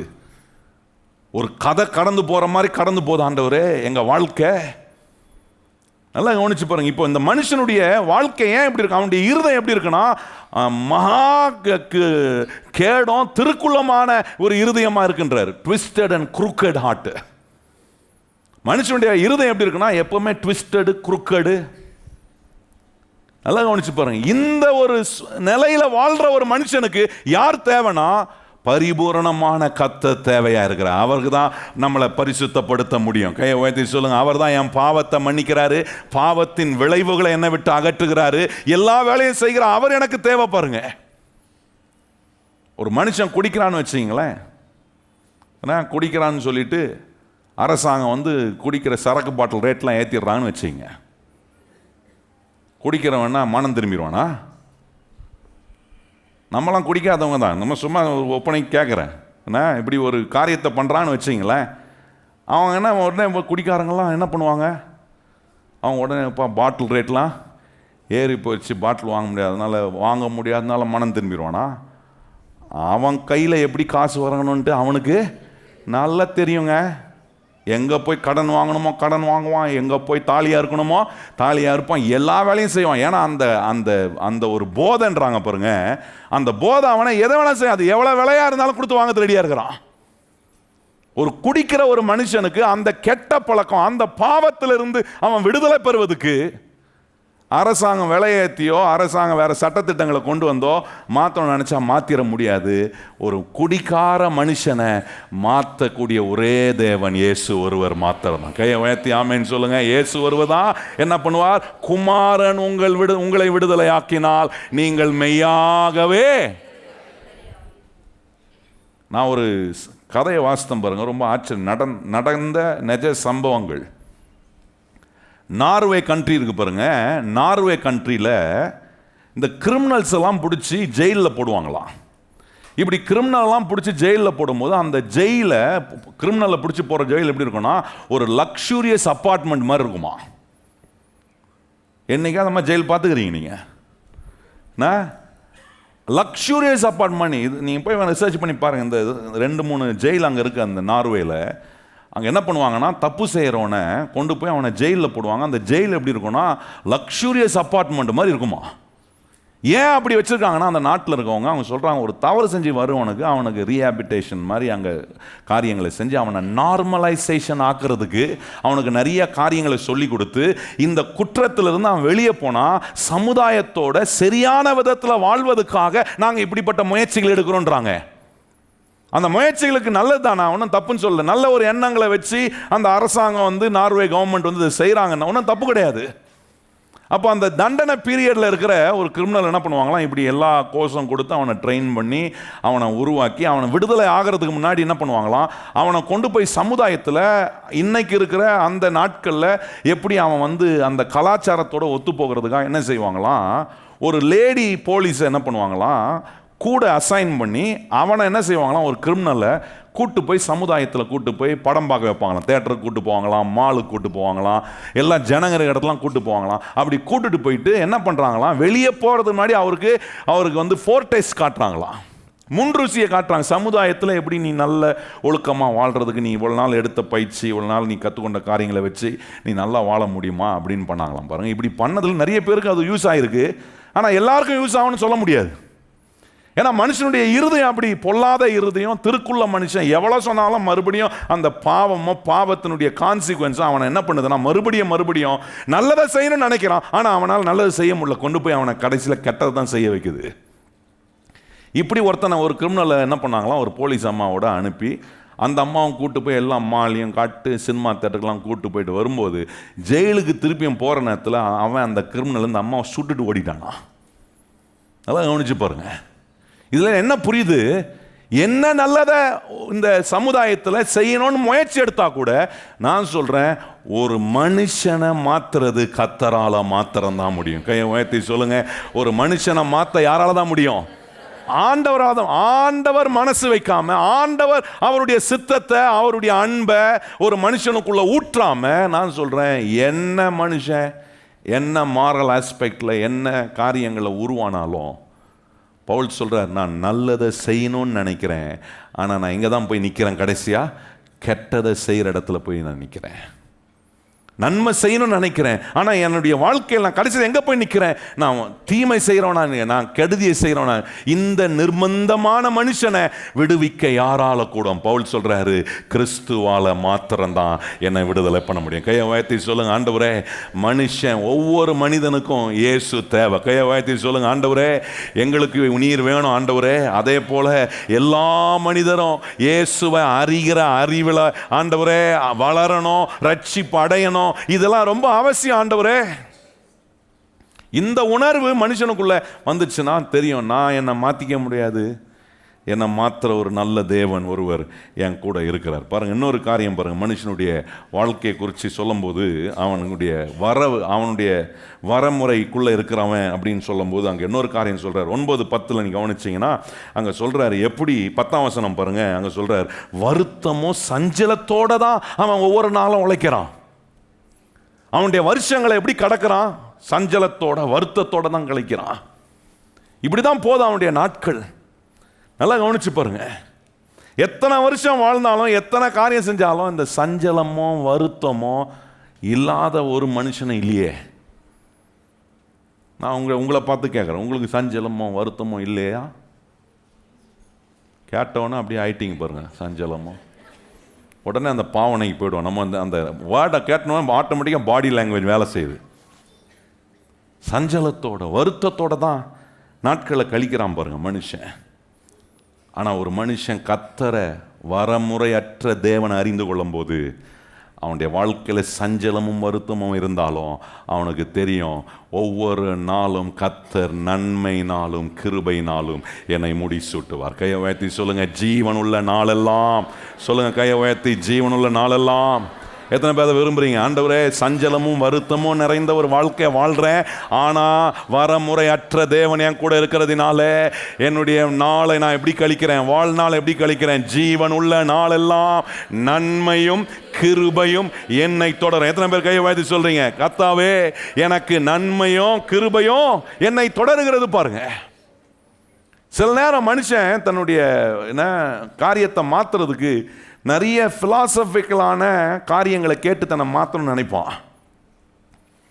ஆனால் வேதம் சொல்லுது, அதை கேட்டு ஒரு மனுஷன் மாறிட்டானா அப்புறம் கடவுள்ன்றது ஒரு தேவன்றதுக்கு எதுக்கு? கொலோசியரில் பாருங்க, ரொம்ப அருமையாக பவுல் சொல்கிறார் அந்த காரியத்தை. ஏன்னா ஃபெயிலிங் டு டிரான்ஸ்ஃபார்ம் மேன். ஏன்னா மனுஷன் டிரான்ஸ்ஃபார்ம் ஆகிறது அவன் அதில் ஃபெயிலியர் ஆகிறான். அதுக்கு ஆண்டவர் தான் உதவி செய்யணும். பாருங்க, கொலோசியர் 2ஆம் அதிகாரம், கொலோசியர் 2ஆம் அதிகாரத்தில் அந்த வசனத்தை வாசிங்க. கொலோசியர் 2ஆம் அதிகாரம் 21ஆம் வசனத்துலேருந்து வாசிங்க. கொலோசியர் 2:21 வாசிப்போமா? மனுஷருடைய கற்பனைகளின் படியும் போதனையின் படியும் நடந்து தொடாதே, ருசி பாராதே, தீண்டாதே என்கிற கட்டளைக்கு படுத்துகிறது என்ன? இவைகள் எல்லாம் அனுபவிப்பதினால் அழிந்து போகுமே. இப்படிப்பட்ட போதகத்தை சுய இஷ்டமான ஆராதனைக்கும் மாயமான தாழ்மைக்கும் சரீர ஒடுக்குதலுக்கும் பற்றிய ஞானம் என்கிற பேர் கொண்டு இருந்தாலும் இவைகள் மாம்சத்தை பேணுகிறதே ஒழிய மற்ற ஒன்றுக்கும் பிரயோஜனம் அல்ல. நல்ல கவனிங்க, சொல்றாரு. இதெல்லாம் மனுஷன் போதனை கேட்டு, மனுஷன் போதனை மேன் பிலாசபி, மனுஷன் உண்டாக்குற பிலாசபி ஸ்டேட்மெண்ட், பிலாசபிக்கல் ஸ்டேட்மெண்ட்றாங்க பாருங்க. சிலர் அந்த ஸ்டேட்மெண்ட்டை கேட்டு நான் இப்படி ஃபாலோ பண்ணுறேன், என்ன ஃபாலோ பண்ணலாம் எங்கேயா கொண்டு போய் டேஞ்சரில் போய் நிற்கும். அதான் சொல்கிறாரு, மனுஷனுடைய ஃபிலாசபி தொடாத, ருசிக்காத அப்படின்னு ஒரு மனுஷன் தான் சுய போதனையை கொடுத்து செய்கிறதுனால அது எந்த விதமான முன்னேற்றத்தையும் கொடுக்க, எந்த பிரயோஜனத்தையும் கொடுக்க போதில்ல. ஒரு மனுஷனை பிரயோஜனமாக்கக்கூடிய ஒரு தேவன் உண்டானால் அவர் தான் சொல்கிறார், நானே வழியும் சத்தியமும். எத்தனை பேர் அவரால் முடியும் நம்புறோம்? கையை வாய்த்தி சொல்லுங்க, ஆண்டவரே என்னை மறுரூபப்படுத்த உம்மால முடியும். கையை வாய்த்தி சொல்லுங்க, ஆண்டவரே என்னை டிரான்ஸ்ஃபார்ம் பண்ற தேவன் நீர் ஒருவர். எத்தனை பேர் கையை வாய்த்தி சொல்றீங்க, ஆண்டவரே எங்களை முற்றிலும் மறுரூபப்படுத்துகிற கர்த்தர் நீர் ஒருவர் மாத்திரம்தான். இன்னொரு காரியம் சொல்லி பாருங்க, மனுஷன் தன்னை செல்ஃப் டிஸ்ட்ராய் பண்றவனா இருக்கிறான். இந்த வரமுறைக்குள்ள இருக்கிற மனுஷன் எவ்வளவு நல்லதை கொடுத்தா கூட அந்த நல்லதை வச்சு கெடுதி தான் பண்றான். ஏன்னா அந்த வரமுறைக்குள்ள இருக்கிறவனுக்கு அவ்வளோதான் கெப்பாசிட்டி. நல்லா கவனிச்சு பாருங்க. இப்போ இன்னைக்கு ஏறக்குறைய ஒரு 7-8 காரியம் உங்களுக்கு காண்பித்திருக்கிறேன். மனுஷன் வரமுறைக்குள்ள உட்பட்டவனா இருக்கிறான்றத இது எதுக்கு ஆண்டவர் காட்டுறாருன்னா, என்னை எப்பொழுதும் கர்த்தருக்கு முன்பாக, ஆண்டவரே என் லிமிட் இவ்வளோதான் ஆண்டவரே, ஆனால் நீர் ஆண்டவரே அன்லிமிட்டடான விதத்தில் எனக்கு எல்லாவற்றையும் ப்ரொவைட் பண்ணுகிறவர், எல்லா மாற்றத்தையும் கொடுக்கிறவர். கையை வாய்த்தி சொல்லுங்க, ஆண்டவரே எனக்கு எல்லாவற்றையும் அன்லிமிட்டடாக ஆண்டவரே நிறைவான விதத்தில், போதுமானதுக்கும் அதிகமான விதத்தில் எல்லா நன்மையும் கொடுக்கிற தேவன், வரமுறையற்ற தேவனாக இருக்கிற உண்மை நான் பற்றி கொள்கிறேன் ஆண்டவரே. இப்போ பாருங்க, இவ்வளோ நேரம் வரமுறைக்கு உள்ள ஒரு மனுஷனை பார்த்தோம். வரமுறையற்ற தேவன் எப்படிப்பட்டவராக இருக்கிற சில காரியங்களை சொல்லி நம்ம அதை பார்க்க வேண்டியது ரொம்ப அவசியம். பாருங்க, 19ஆம் சங்கீதம் வாங்க. அங்கே சொல்கிறாரு எப்படிப்பட்ட தேவனாக இருக்கிறார். 7ஆம் வசனத்துலேருந்து வாசிப்போமா? சங்கீதம் 19 7ஆம் வசனம் வாசிப்போம். கர்த்தாவே உம்முடைய வேதம் குறையற்றதும் ஆத்துமாவை உயிர்ப்பிக்கிறதுமாய் இருக்கிறது. கர்த்தருடைய சாட்சி சத்தியமோ பேதையை ஞானி ஆக்குறதுமாய் இருக்கிறது. நல்லா கவனிச்சு பாருங்க, என்ன சொல்றாரு? ஆண்டவரே உம்முடைய வேதம் எப்படிப்பட்டதா இருக்குன்னா குறையற்றதா இருக்கு. வரமுறை இல்லாத தேவன் எப்படிப்பட்டவராக, அவர்கிட்ட குறைய கிடையாது. அவர் ஒரு பர்ஃபெக்டான காட். அவர் தம்முடைய வார்த்தையை வச்சு நமக்காக எதை வேணாலும் செய்வார், என்ன வேணாலும் நமக்காக அவர் செய்ய முடியுன்றதை ரொம்ப அற்புதமாக காட்டுறார். அதனால தான் இந்த தேவனுடைய வார்த்தையை பிரசங்கிக்கப்படுகிற இடத்துல இருக்கிற நம்ம ரொம்ப பாக்கியவான்கள். ஏன்னா அவருடைய வார்த்தை பிரசங்கிக்கப்படுகிற இடத்துலாம் நமக்கு ஒன்றை காட்டுறாரு. உன்னை ஒரு வரமுறைக்குள்ளே வச்சிருக்கிறேன், ஆனால் உன்னோட பேசுகிற நான் வரமுறை அற்ற தேவனாய் அற்புதங்களை செய்ய எனக்கு நான் யோசிக்கலாம், இந்த அற்புதம் எனக்கு நடக்குமா? ஆனால் ஆண்டவர் சொல்றாரு, உனக்கு நடக்குமா நீ யோசிக்கிற, ஆனால் அதை நடப்பிக்கிற கர்த்தர் நான் உன்னோட கூட இருக்கிறேன். உன்னை விடுதலை பண்ணுகிற கர்த்தர் நான் உன் கூட இருக்கிறேன். நீ முடியாதுன்னு நினைக்கிற, ஆனா நான் முடியும்னு நினைக்கிறேன். எத்தனை பேர் கையை உயர்த்தி ஆண்டவருக்கு நன்றி சொல்றீங்க? ஆண்டவரே நான் எங்கெல்லாம் முடியாதுன்னு நினைக்கிறேனோ அங்கெல்லாம் எனக்காக சகலத்தையும் செய்கிற தேவனாய் நீ இருக்கிறதுக்காக ஸ்தோத்திரம். கையை உயர்த்தி சொல்லுங்க, ஆண்டவரே எனக்காக சகலத்தையும் செய்கிற தேவனாய் நீர் குறையற்றவர். ஆண்டவரே உம்மிடத்துல எந்தவித குறையும் கிடையாது. உம்முடைய வார்த்தையிலும் குறை கிடையாது, அவருடைய செயல்லையும் குறை கிடையாது, அவருடைய ரட்சிப்பிலையும் நமக்கு என்ன இல்லை, குறைய கிடையாது. பாருங்க, அழிவில்லாத வித்தாகிய தேவனுடைய வசனத்தினால நம்மளை ஜனிப்பித்துகிறார். கையை உயர்த்தி சொல்லுங்க, அழிவில்லாத வித்தாகிய தேவனுடைய வசனத்தினால நம்மளை. அந்த வசனம் தான் இங்க எப்படி சொல்லுதுன்னா குறையற்ற வசனம். அந்த வசனத்தை தான் இங்க சங்கீதக்காரன் சொல்றான். இந்த வரமுறையற்ற தேவன் அவருடைய வாயிலிருந்து சொல்ற வார்த்தை எப்படி இருக்குன்னா குறைவற்ற ஒரு வார்த்தை. லாசரு செத்து 4 நாள் ஆயிடுச்சு. ஆண்டவர் போய் லாசருவே வெளியே வான்னு சொன்னவன், ஆண்டவருடைய வார்த்தை அவனுக்குள்ள ஜீவனை உண்டாக்குச்சுங்க. நல்லா கவனிச்சு பாருங்க. 4 நாள் செத்தவனே உயிரோடு எழுப்பக்கூடிய வல்லமை ஆண்டவர்கிட்ட இருக்கணும். நான் சொல்றேன், இந்த ஆண்டவரால் செய்ய முடியாத அற்புதம் ஒண்ணுமே கிடையாது. என்னைக்காவது உங்க ரட்சிப்பை குறித்து யோசிச்சிருக்கீங்களா? ரட்சிக்கப்படாத வரைக்கும் நான் ஆவிக்குரிய வாழ்க்கையில செத்து போனவனா இருந்தேன். என்னைக்கு ரட்சிக்கப்பட்டவங்க கொஞ்சம் யோசிச்சு பாருங்க. பிறக்கும் போதே ரட்சிக்கப்படுறவங்கள நம்ம யாராவது பிறக்கும் போதே ரட்சிக்கப்பட்டவங்க இருக்கீங்களா? அப்படி புண்ணியவானுங்க அப்படிலாம் யாருமே இருக்க முடியாது. பிறந்து வளர்ந்து விவரம் தெரிஞ்சோம் முரண்டு பண்ணி இயேசுவை ஏற்றுக்கொள்ளாமல் முரண்டு பண்ண எத்தனை பேர் எத்தனை வருஷம் கழிச்சு ஏற்றுக்கிறோம்? நல்லா கவனிச்சு பாருங்க. எந்த வருஷத்தில் ரட்சிக்கப்பட்டீங்க? சிலர் 20 வயசில் ரட்சிக்கப்பட்டிருப்பீங்க, சிலர் 15 வயசில் ரட்சிக்கப்பட்டிருப்பீங்க, சிலர் 30 வயசில் ரட்சிக்கப்பட்டிருப்பீங்க. அந்த 30 வயசு ரட்சிக்கப்படுகிற வரைக்கும் உங்கள் ஆவிக்குரிய வாழ்க்கையில் நீங்கள் செத்தவங்களாக தான் இருந்தீங்க. 30 வருஷம் ஒரு மனுஷன், ஒரு 30 வயசுல ரட்சிக்கப்பட்ட ஒரு மனுஷன் எடுத்துங்களேன், அந்த 30 வருஷம் அவன் ஆவிக்குரிய வாழ்க்கையில் செத்தவனா இருந்திருக்கிறான். அந்த 30 வருஷம் செத்தவனா இருந்தவனுக்கு கர்த்தர் உயிர் கொடுத்திருக்கிறாரு. அது எவ்வளவு பெரிய அற்புதங்க. கையை உயர்த்தி ஆமென்னு சொல்லுங்க. கர்த்தர் உங்களை ரட்சித்தது ஒரு பெரிய அற்புதம். இப்ப எது பெருசு? லாசருவை 4 நாள்ல இருந்து உயிரோட இருப்பது பெருசா? ஆவிக்குரிய வாழ்க்கையில பல வருஷங்களா, 10 வருஷமா, 20 வருஷமா, 30 வருஷமா, 40 வருஷமா செத்த ஒரு மனுஷனை கர்த்தர் ஆவிக்குரிய விதத்துல ரட்சித்து உயிரோட எழுப்புகிறாரு. எது பெருசு நினைக்கிறேன்? கையை வாயத்தை சொல்லுங்க. ஆண்டவரே, என்னை ரட்சித்தது தான் பெருசு. ஆண்டவரே சொல்லுங்க, வாயத்திறந்த ஆண்டவரே, உம்முடைய குறைவற்ற உம்முடைய வேத வசனத்தை வச்சு, ஆண்டவர் அழிவில்லாத வித்தாகிய தேவனுடைய வசனத்தை வச்சு என்னை நீ ரட்சித்தீரே, அதுதான் பெருசு ஆண்டவரே. இப்படி ஆண்டவருடைய வார்த்தை குறைவற்றது. இவ்வளோ ஏறப்பட்ட வேலைகளை நமக்கு செய்கிறது நம்ம விளங்கிட்டோம்னா, நான் சொல்கிறேன், கர்த்தர் பெரிய காரியம். அதே 7ஆம் வசனத்தில் நம்ம கவனித்தோம், பேதைகளை கூட என்ன வாக்குதான்? அதை நம்ம பாஷையில் சொன்ன பேக்கு சொல்லுவாங்களே, சரியான பேக்கா இருக்கிறிய. பேக்கா இருந்தால் நீ எப்படி பொழைக்க போற? ஆனால் அந்த பேக்கை கூட கர்த்தர் என்ன வாக்கிறாரா? தேவன், அளவற்ற தேவனுடைய வார்த்தை பாருங்க, ஒரு பேதைய கூட ஞானியாக்குது. கையை உயர்த்தி சொல்லுங்க, ஆண்டவரே என்னை ஞானவான ஆக்குற ஆண்டவரே. வரமுறை அற்ற தேவனுடைய வார்த்தை, அப்படிப்பட்ட தேவனுடைய வார்த்தை என்ன வாக்குது? ஞானம் உள்ளவனா மாத்துது. பாருங்க, அங்க 8ஆம் வசனம் சொல்றாரு பாருங்க. 8ஆம் வசனம் வாசிப்போமா? கர்த்தருடைய நியாயங்கள் செம்மையும் இருதயத்தை சந்தோஷிப்பிக்கிறதுமாய் இருக்கிறது.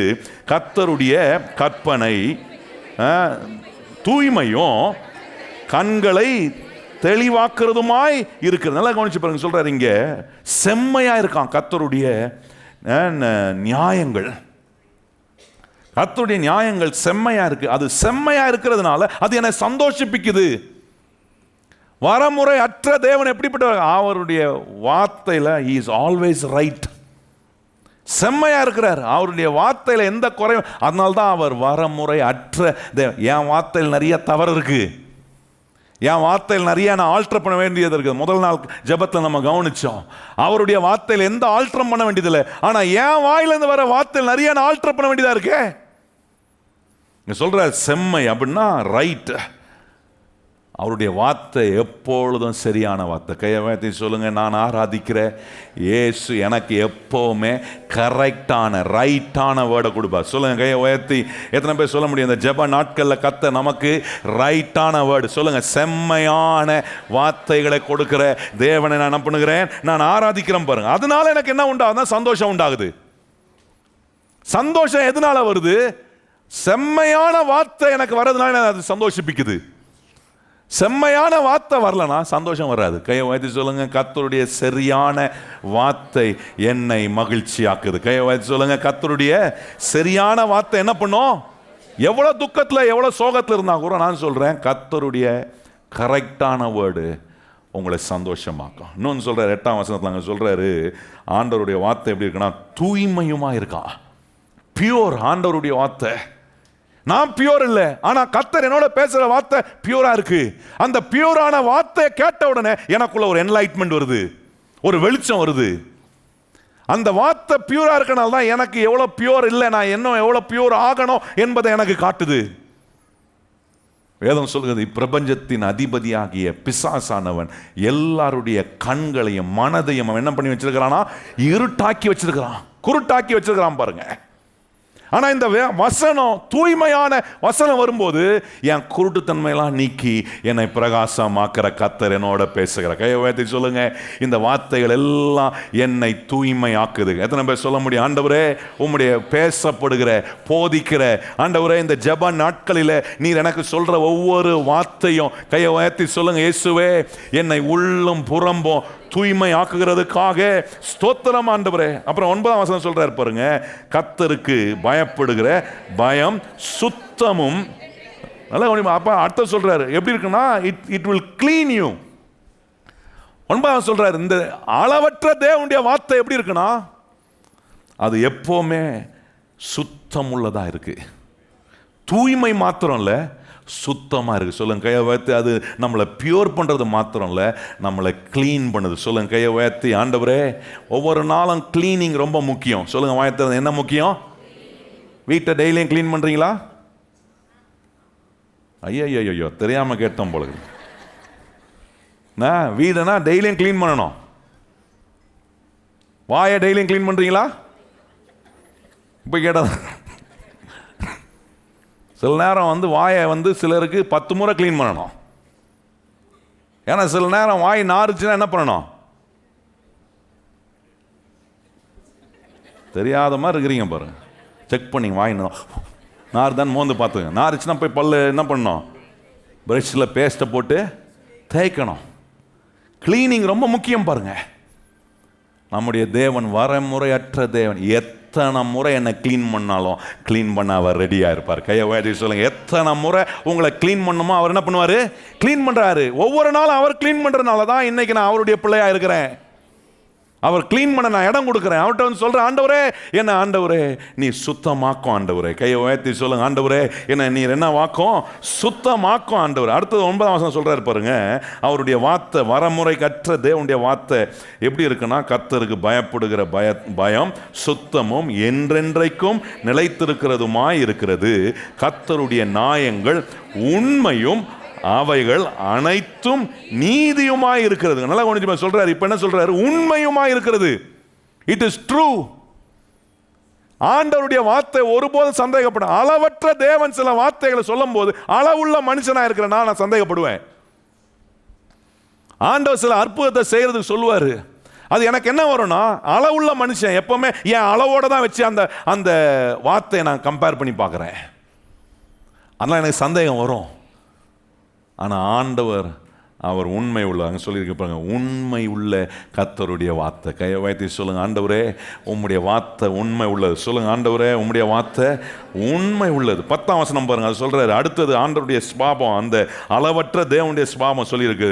அவைகள் பொன்னிலும் மிகுந்த பசும் பொன்னிலும் விரும்பப்படத்தக்கதும் தேனிலும் தேன் கூட்டில் இருந்து ஒழுகும் தேனிலும் மதுரம் உள்ளதுமாய் இருக்கிறது. நல்லா கவனிச்சு என்ன சொல்றாரு? அந்த வார்த்தை ரொம்ப நல்லா இருக்கு பாருங்க. விரும்பப்படத்தக்கதும். You will have a desire. இந்த அளவற்ற தேவனை கேட்க கேட்க உங்களுக்குள்ள ஒரு டிசைர் உண்டாகிட்டே இருக்கும். இந்த தேவன் எவ்வளவு அளவற்றவர் இருப்பான். அளவற்றவர் என்கிட்ட பேசுறாரே, என்ன தொடுறாரு, என்ன விடுவிக்கிறாரு, எனக்கு அற்புதம் செய்யறார். அவர் மேல ஒரு டிசைர் எனக்கு உண்டாகும். அந்த ஒரு ஆசை அவர் மேல உண்டாகிட்டே இருக்கும். அங்க ரொம்ப அருமையா சொல்ற சங்கீதக்காரன், விரும்பப்படத்தக்கதும். கையை வைத்து சொல்லுங்க, நம்முடைய தேவன் எப்படிப்பட்டவர்? விரும்பப்படத்தக்கவர். அவரை வெறுக்க யாராலையும் முடியாது. யார் அவரை வெறுக்கிறாங்களோ சீக்கிரம் அவர்கள் அவரை விரும்பத்தக்கிறவர்களாய் மாறிடுவாங்க. கையை உயர்த்தி சொல்லுங்க, யார் அவரை வெறுக்கிறாங்களோ அவர்கள் சீக்கிரமா என்னவா மாறுவாங்க? இயேசுவை விரும்பத்தக்கிறவர்களாய். எவ்வளவு அற்புதமான விதத்தில் கர்த்தர் காரியங்களை சொல்லியிருக்கார் பாருங்க. இப்போ இந்த அளவுக்குரிய ஒரு மனுஷன் இந்த அளவற்ற தேவன் தொடும்போது நான் சொல்றேன், என்னுடைய எல்லா இம்பர்ஃபெக்ஷனும் கிளியர் ஆகும். பழைய ஏற்பாட்டில் நீங்கள் கவனிச்சிங்கன்னா, ஒரு ஆரோக்கியமானவன் ஆரோக்கியமற்றவனை தொடும் போது அவன் தீட்டாகிறான். ஆனா ஆண்டவர் இப்போ புதிய ஏற்பாட்டில் நான் ஆரோக்கியமானவன் இல்லை, நான் சுத்தமானவன் இல்லை, ஆனா அவர் சுத்தமான, அந்த சுத்தமான தேவன் என்ன தொடும்போது நான் சுத்தமாகிறேன். கையை உயர்த்தி சொல்லுங்க. இவ்வளவு நேரம் நம்ம கேட்ட வசனம் என்ன பண்ணுது? நம்மளை சுத்தமாக்குது. கையை உயர்த்தி சொல்லுங்க. இந்த அளவற்ற தேவன் என் கூட பேசினதெல்லாம் என்ன என்னவாக்குது? சுத்தமாக்குது. நம்ம கிட்ட நிறைய குறைகள் இருக்கலாம், நிறைய விதமான குறைபாடு உள்ள இம்பர்ஃபெக்டான ஒரு மேனானா இருக்கலாம். ஆனா அந்த பர்ஃபெக்டான ஆண்டவருடைய கான்டாக்ட் எனக்கு உண்டாகும் போது என்னை கர்த்தர் சுத்தமாக்குறார். கையை வைத்து சொல்லுங்க. என்ன கர்த்தர் என்ன பண்றாரு? பரிபூரணப்படுத்துகிறார். கையை வைத்து சொல்லுங்க. அவர் எனக்கு என்ன செய்கிறார்? பரிபூரணப்படுத்துகிறார். யோவான் 10:10 என்ன சொல்லுகிறது? திருடவும் கொல்லவும் அழிக்கவும் வரான், ஆனா நானோ ஜீவனை கொடுக்க. அந்த ஜீவன் உங்களில் எப்படி இருக்கணும்னு விரும்புறாரு? ஆண்டவர் நம்மளை தொட்டார்னா, அளவற்ற தேவன் நம்மளை தொடும்போது கையை உயர்த்தி சொல்லுங்க, எனக்கு பரிபூரணம் உண்டாகும். கையை உயர்த்தி சொல்லுங்க. கர்த்தர் என்னை தொடும்போது எனக்கு என்ன உண்டாகுது? இந்த கறிக்கட்டை பார்த்துருக்கீங்களா? சாக்கோல் வாங்கல. இந்த காலத்தில் அதெல்லாம் எங்கே பார்க்க போறீங்க? பார்பிக்யூ பண்ணால் பார்ப்பீங்க. வீட்டில் பார்பிக்யூ பண்ணுவீங்களா? மாடியில் வாங்கினீங்கன்னா அதுக்கு என்ன பண்ணுவீங்க? இந்த மாதிரி போய் விறகு வாங்குவாங்க பாருங்கள். விறகு வாங்க, அதில் விறகுக்கு பதிலாக சாக்கோல் வாங்குவாங்க. சாக்கோல் வாங்கி நீங்கள் என்றைக்கா அது போட்டு அதனுடைய எஃபெக்டை என்றைக்கா அது யோசிச்சுருக்கீங்களா? சாக்கோல் பார்க்கறதுக்கு நல்லா இருக்குமா? பார்க்கறதுக்கு நல்லா இருக்குங்க. அங்கே கட்சி சொல்கிறீங்களா? என்ன அது கையில் தொடுறதுக்கே விரும்ப மாட்டான். தொட்டால் என்ன ஆகிடும்? கை கருப்பாகவும் அது ஒரு மாதிரி ஆகிடும். அதெல்லாம் என்ன பண்ண முடியும்? தொட மாட்டோம் பாருங்க. ஆனால் தொட முடியாமல் வெறுக்கக்கூடிய, அசுத்தமாக இருக்கக்கூடிய, பிடிக்கக்கூடாத ஒன்றை தூக்கி, அந்த சாக்கோலை தூக்கி கொண்ட நெருப்பில் போட்டு பாருங்க. நெருப்பில் போட்டு பாருங்க, அதனுடைய கலர் மாறுது. கலர் மாறுறது மாத்திரம் இல்லை, இது வரைக்கும் பார்க்கலாம். இப்போ நீங்கள் போய் வீட்டில் பார்பிக்யூ பண்ணுங்க, சரியா? பாஸ்டர் சொல்லியிருக்கிறாருன்ட்டு வீட்டில் யாருக்கும் செலவு வச்சிடாதீங்க. பண்ண முடியலன்னா வீடியோ போட்டிங்கன்னா நிறைய வரும். சாக்கோலுடைய வீடியோ போட்டிங்கன்னா நிறைய வருது, ஃப்ரீயாகவே பார்த்துக்கலாம். அது நீங்கள் போட்டிங்கன்னா கொஞ்ச நேரத்தில் கருப்பு கலர் என்ன ஆகுது? கலர் மாதிரி அப்படியே ரெட்டிஷாக மாறுது, சிவப்பாக மாறுது. சிவப்பாக மாறுறது மாத்திரம் இல்லை, அந்த சிவப்பாக மாறும்போது அதுக்குள்ளே எத்தனை டெக்ஸ்சர் பார்க்கலாம் தெரியுமா? எத்தனை வடிவத்தை நீங்கள் பார்க்க முடியும் தெரியுமா? நான் சொல்கிறேன், நம்முடைய ஆண்டவர் அப்படிப்பட்ட மாற்றத்தை நமக்குள்ள உண்டாக்குறார். அளவுள்ள ஒரு மனுஷன், வரமுறைக்குள்ளே இருக்கிற ஒரு மனுஷனை தூக்கி ஆண்டவர் கையில் கொடுத்துட்டேன்னா, ஆண்டவர் நம்மளை பார்க்கும்போது, மற்றவங்க பார்க்கும்போது அருவருப்பான பாத்திரமாக இருக்கலாம். ஆனால் என்னுடைய தேவன் அக்கினி ஜுவாலை உள்ள கர்த்தராக இருக்கிறார். அவருடைய அக்கினி என்னை தொடும்போது என்னை பிரகாசமாக்கும். சொல்லுங்க வாயை திறந்து. அது என்ன பண்ணுது? என்னை பிரகாசமாக்குது, என்னை அப்படியே மாற்றுது, என் டெக்ஸ்சரை மாற்றுது, என் வாழ்க்கையை மாத்துது, என் சாயலை மாத்துது, என் சுபாவத்தை மாத்துறாரு. இப்படிப்பட்ட மகிமையான வேலை பவுலை பாருங்க, எடுத்து அவனுடைய வாழ்க்கையை மாத்துறாரு. இயேசுவுக்கு எதிரான பவுலை இயேசுவுக்காக ஜீவனை கொடுக்கக்கூடிய ஒரு மனுஷனா அவனை பயன்படுத்தினாரு. ஆண்டவருக்காக மகிமையான வேலையை செஞ்சான். எந்த பவுல் சொன்னானோ, நான் நன்மையை செய்யணும்னு நினைக்கிறேன், ஆனால் நன்மை செய்யறதுக்கு முடியாம தீமையை செய்கிறேன், ஆனால் இயேசுவை என்னைக்கு அறிந்து கொண்டேனோ, இந்த பிரமாணத்தை ஜெயிக்கக்கூடிய கிறிஸ்துவின் பிரமாணத்தை நான் என்றைக்கு கற்றுக்கொண்டேனோ, அப்போ என்ன செய்கிறேன்? என்னை பலப்படுத்துகிற கிறிஸ்துவினாலே எல்லாவற்றையும் செய்ய எனக்கு. என்ன மாதிரி ஸ்டேட்மெண்ட் பாருங்க. நீங்க எதெல்லாம் செய்ய முடியலன்னு சொல்றீங்களோ, ஆண்டவர் சொல்ற, நீ வரமுறைக்குள்ள இருக்கிற ஆள், ஆனா உன்னை தொடர கர்த்தர் அவர் எல்லை அற்ற தேவன். அவர் உன்னை தொடும்போது உன்னை அவர் மகிமைப்படுத்தாமல் இருக்கவே மாட்டார். எத்தனை பேர் நம்புறவங்க இடத்துல எழும்பி நிற்போம்? நம்மளை மகிமைப்படுத்துகிற தேவன், நம்மளை அலங்கரிக்கிற தேவன், நம்மளை ஆசீர்வதிக்கிற அற்புதமான கர்த்தர். எத்தனை பேரோட கர்த்தர் பேசியிருக்கிறார்? கையை உயர்த்தி, ஆண்டவரே, நான் இனி என்னை குறித்து கம்ப்ளைண்ட் பண்ண மாட்டேன், ஆனால் மாறாக ஒன்று செய்வேன். வரமுறை அற்ற தேவன், என்னை நீ தொடுகிறீர், என்னை நீர் ஆசீர்வதிக்கிறீர், என்னை ஆண்டவரே உம்முடைய சாயலுக்கு ஏதுவாக, ஆண்டவரே நீர் விரும்புகிறதுக்கு ஏதுவாக என்னை நீர் மாற்றி அமைக்கக்கூடிய எங்கள் நல்ல தேவனாய் இருக்கிறதுக்காக ஸ்தோத்திரம். எல்லாரும் வாய்களை திறந்து கர்த்தரை ஸ்தோத்திரம் பண்ணுங்க. ஆண்டவரே, இன்னைக்கு நாங்க கேட்டது போலவே எங்களுக்கு அற்புதம் செய்ய நீர் எங்களை தொடுகிறீர். ஆண்டவரே, எங்க வாழ்க்கையை மாத்த இன்னைக்கு நீர் எங்களை தொடுகிறீர். ஆண்டவரே, எதெல்லாம் நாங்க குறை நாங்க உணர்றோமோ, அந்த குறைவை நிறைவாக்குற கர்த்தருடைய தொடுதல் எங்களுக்கு உண்டாகிறதுக்காக ஸ்தோத்திரம். Thank you Lord, thank you Lord. எல்லாரும் வாய்களை திறந்து கர்த்தரை ஸ்தோத்திரம் பண்ணுங்க. ஸ்தோத்திரம் ஆண்டவரே, உம்முடைய வார்த்தைக்காக ஸ்தோத்திரம், ஸ்தோத்திரம், ஸ்தோத்திரம்.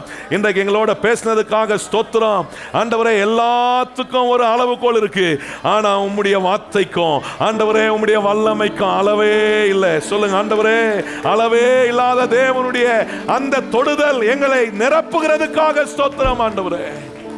ஹல்லேலூயா. ஆசையெல்லாம் நீர்தானையா, தேவையெல்லாம் நீர்தானையா. கைகளை உயர்த்தி எல்லாரும், ஆசையெல்லாம் நீர்தானையா, தேவையெல்லாம் நீர்தானையா. ரட்சகரே இயேசுநாதா, தேவையெல்லாம் நீதானே.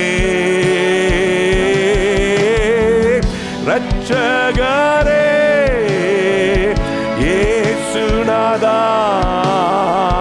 தேவையெல்லாம்.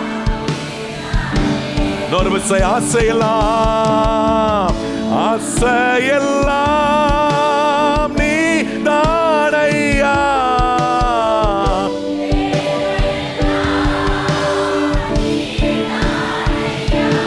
ஓ ஆசையெல்லாம் நீதானையா, தேவையெல்லாம் நீதானையா. ரட்சகரே இயேசுநாதா, தேவையெல்லாம் நீதானே. ரட்சகரே இயேசுநாதா, தேவையெல்லாம் நீதானே. ஓ என் தேவையெல்லாம் நீதானே. கைகளை தட்டி கர்த்தருக்கு நன்றி சொல்லுங்கள். ஓ உம்முடைய தொடுதல் எங்களுக்கு உண்டாகிறதுக்காக ஸ்தோத்திரம்.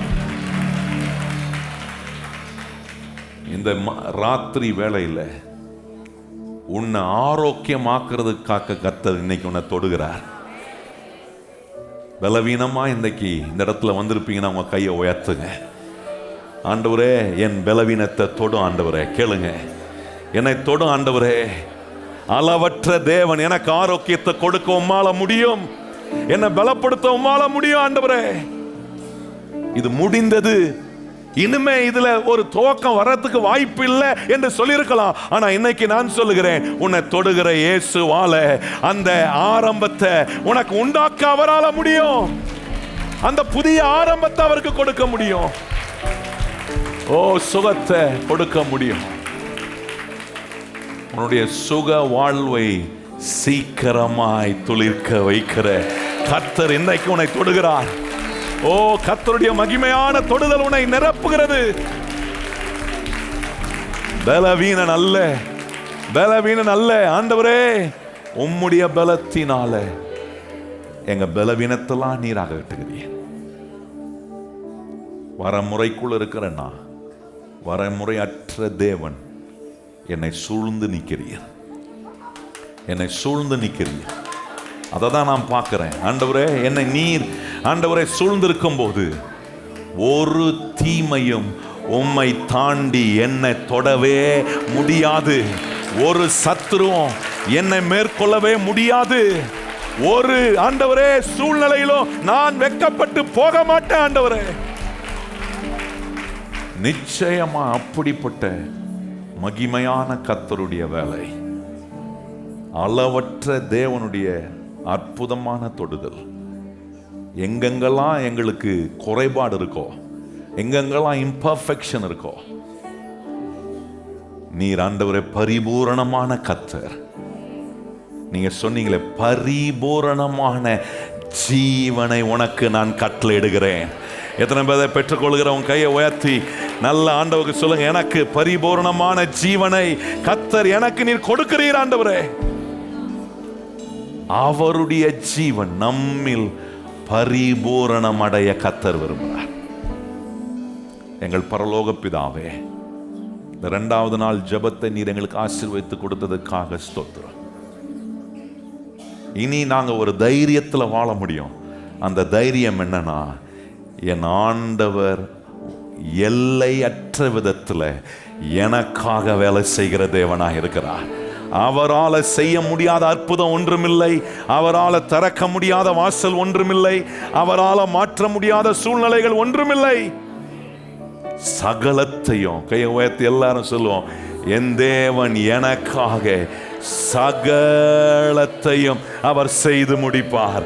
நல்லா வாயை திறந்து சொல்லுங்க, என் தேவன் எனக்காக சகலத்தையும் அவர் செய்து முடிப்பார். கையை தட்டி கர்த்தருக்கு நன்றி சொல்லுங்கள். ஓ, சகலத்தையும் எங்களுக்காக செய்து முடிக்கிற சர்வ வல்லமை உள்ள தேவனே, உமக்கு நன்றி, உமக்கு நன்றி அப்பா, நன்றி அப்பா. இந்த தைரியம் எங்களை திடகாத்திரமா நடக்க வைக்கும். எங்க தோல்வியை பார்க்க மாட்டோம், எங்க பலவீனத்தை பார்க்க மாட்டோம், எங்க தடைகளை பார்க்க மாட்டோம். எங்களோட இருக்கிற கர்த்தர் இதெல்லாம் மாற்றுகிறவராய் நாங்க பார்க்கிறோம். இது எல்லாவற்றையும் அற்புதமான விதத்துல நீர் ஆண்டவரை சீரமைக்கிறத நாங்க பார்க்கிறோம். இந்த சமாதானத்தோடு எங்களை அனுப்புவோம். எல்லா கன மகிமை துதி ஸ்தோத்திரங்கள் உமக்கே தருகிறோம். ஏற்றுக்கொள்ளும் மகிமை அடையும். இயேசு கிறிஸ்துவின் அன்புள்ள நாமத்தில் வேண்டி ஜெபம் செய்கிறோம் எங்கள் பரிசுத்தம் உள்ள நல்ல பிதாவே, ஆமென். இப்பொழுது நம்முடைய கர்த்தராகிய இயேசு கிறிஸ்துவினுடைய கிருபையும் பிதாவாகிய தேவனுடைய அன்பும் பரிசுத்த ஆவியானவருடைய அந்யோன்ய ஐக்கியமும் இன்றும் என்றும் சதா காலங்களிலும் நம் அனைவருடன் நிலைத்திருப்பதாக. ஆமென். எல்லாரும் இணைந்து சொல்லுவோம், என் ஆத்துமாவே கர்த்தரை ஸ்தோத்திரி, என் முழு உள்ளமே பரிசுத்த நாமத்தை ஸ்தோத்திரி. என் ஆத்துமாவே கர்த்தரை ஸ்தோத்திரி, கர்த்தர் செய்த சகல உபகாரங்களையும் மறவாதே. ஆமென்.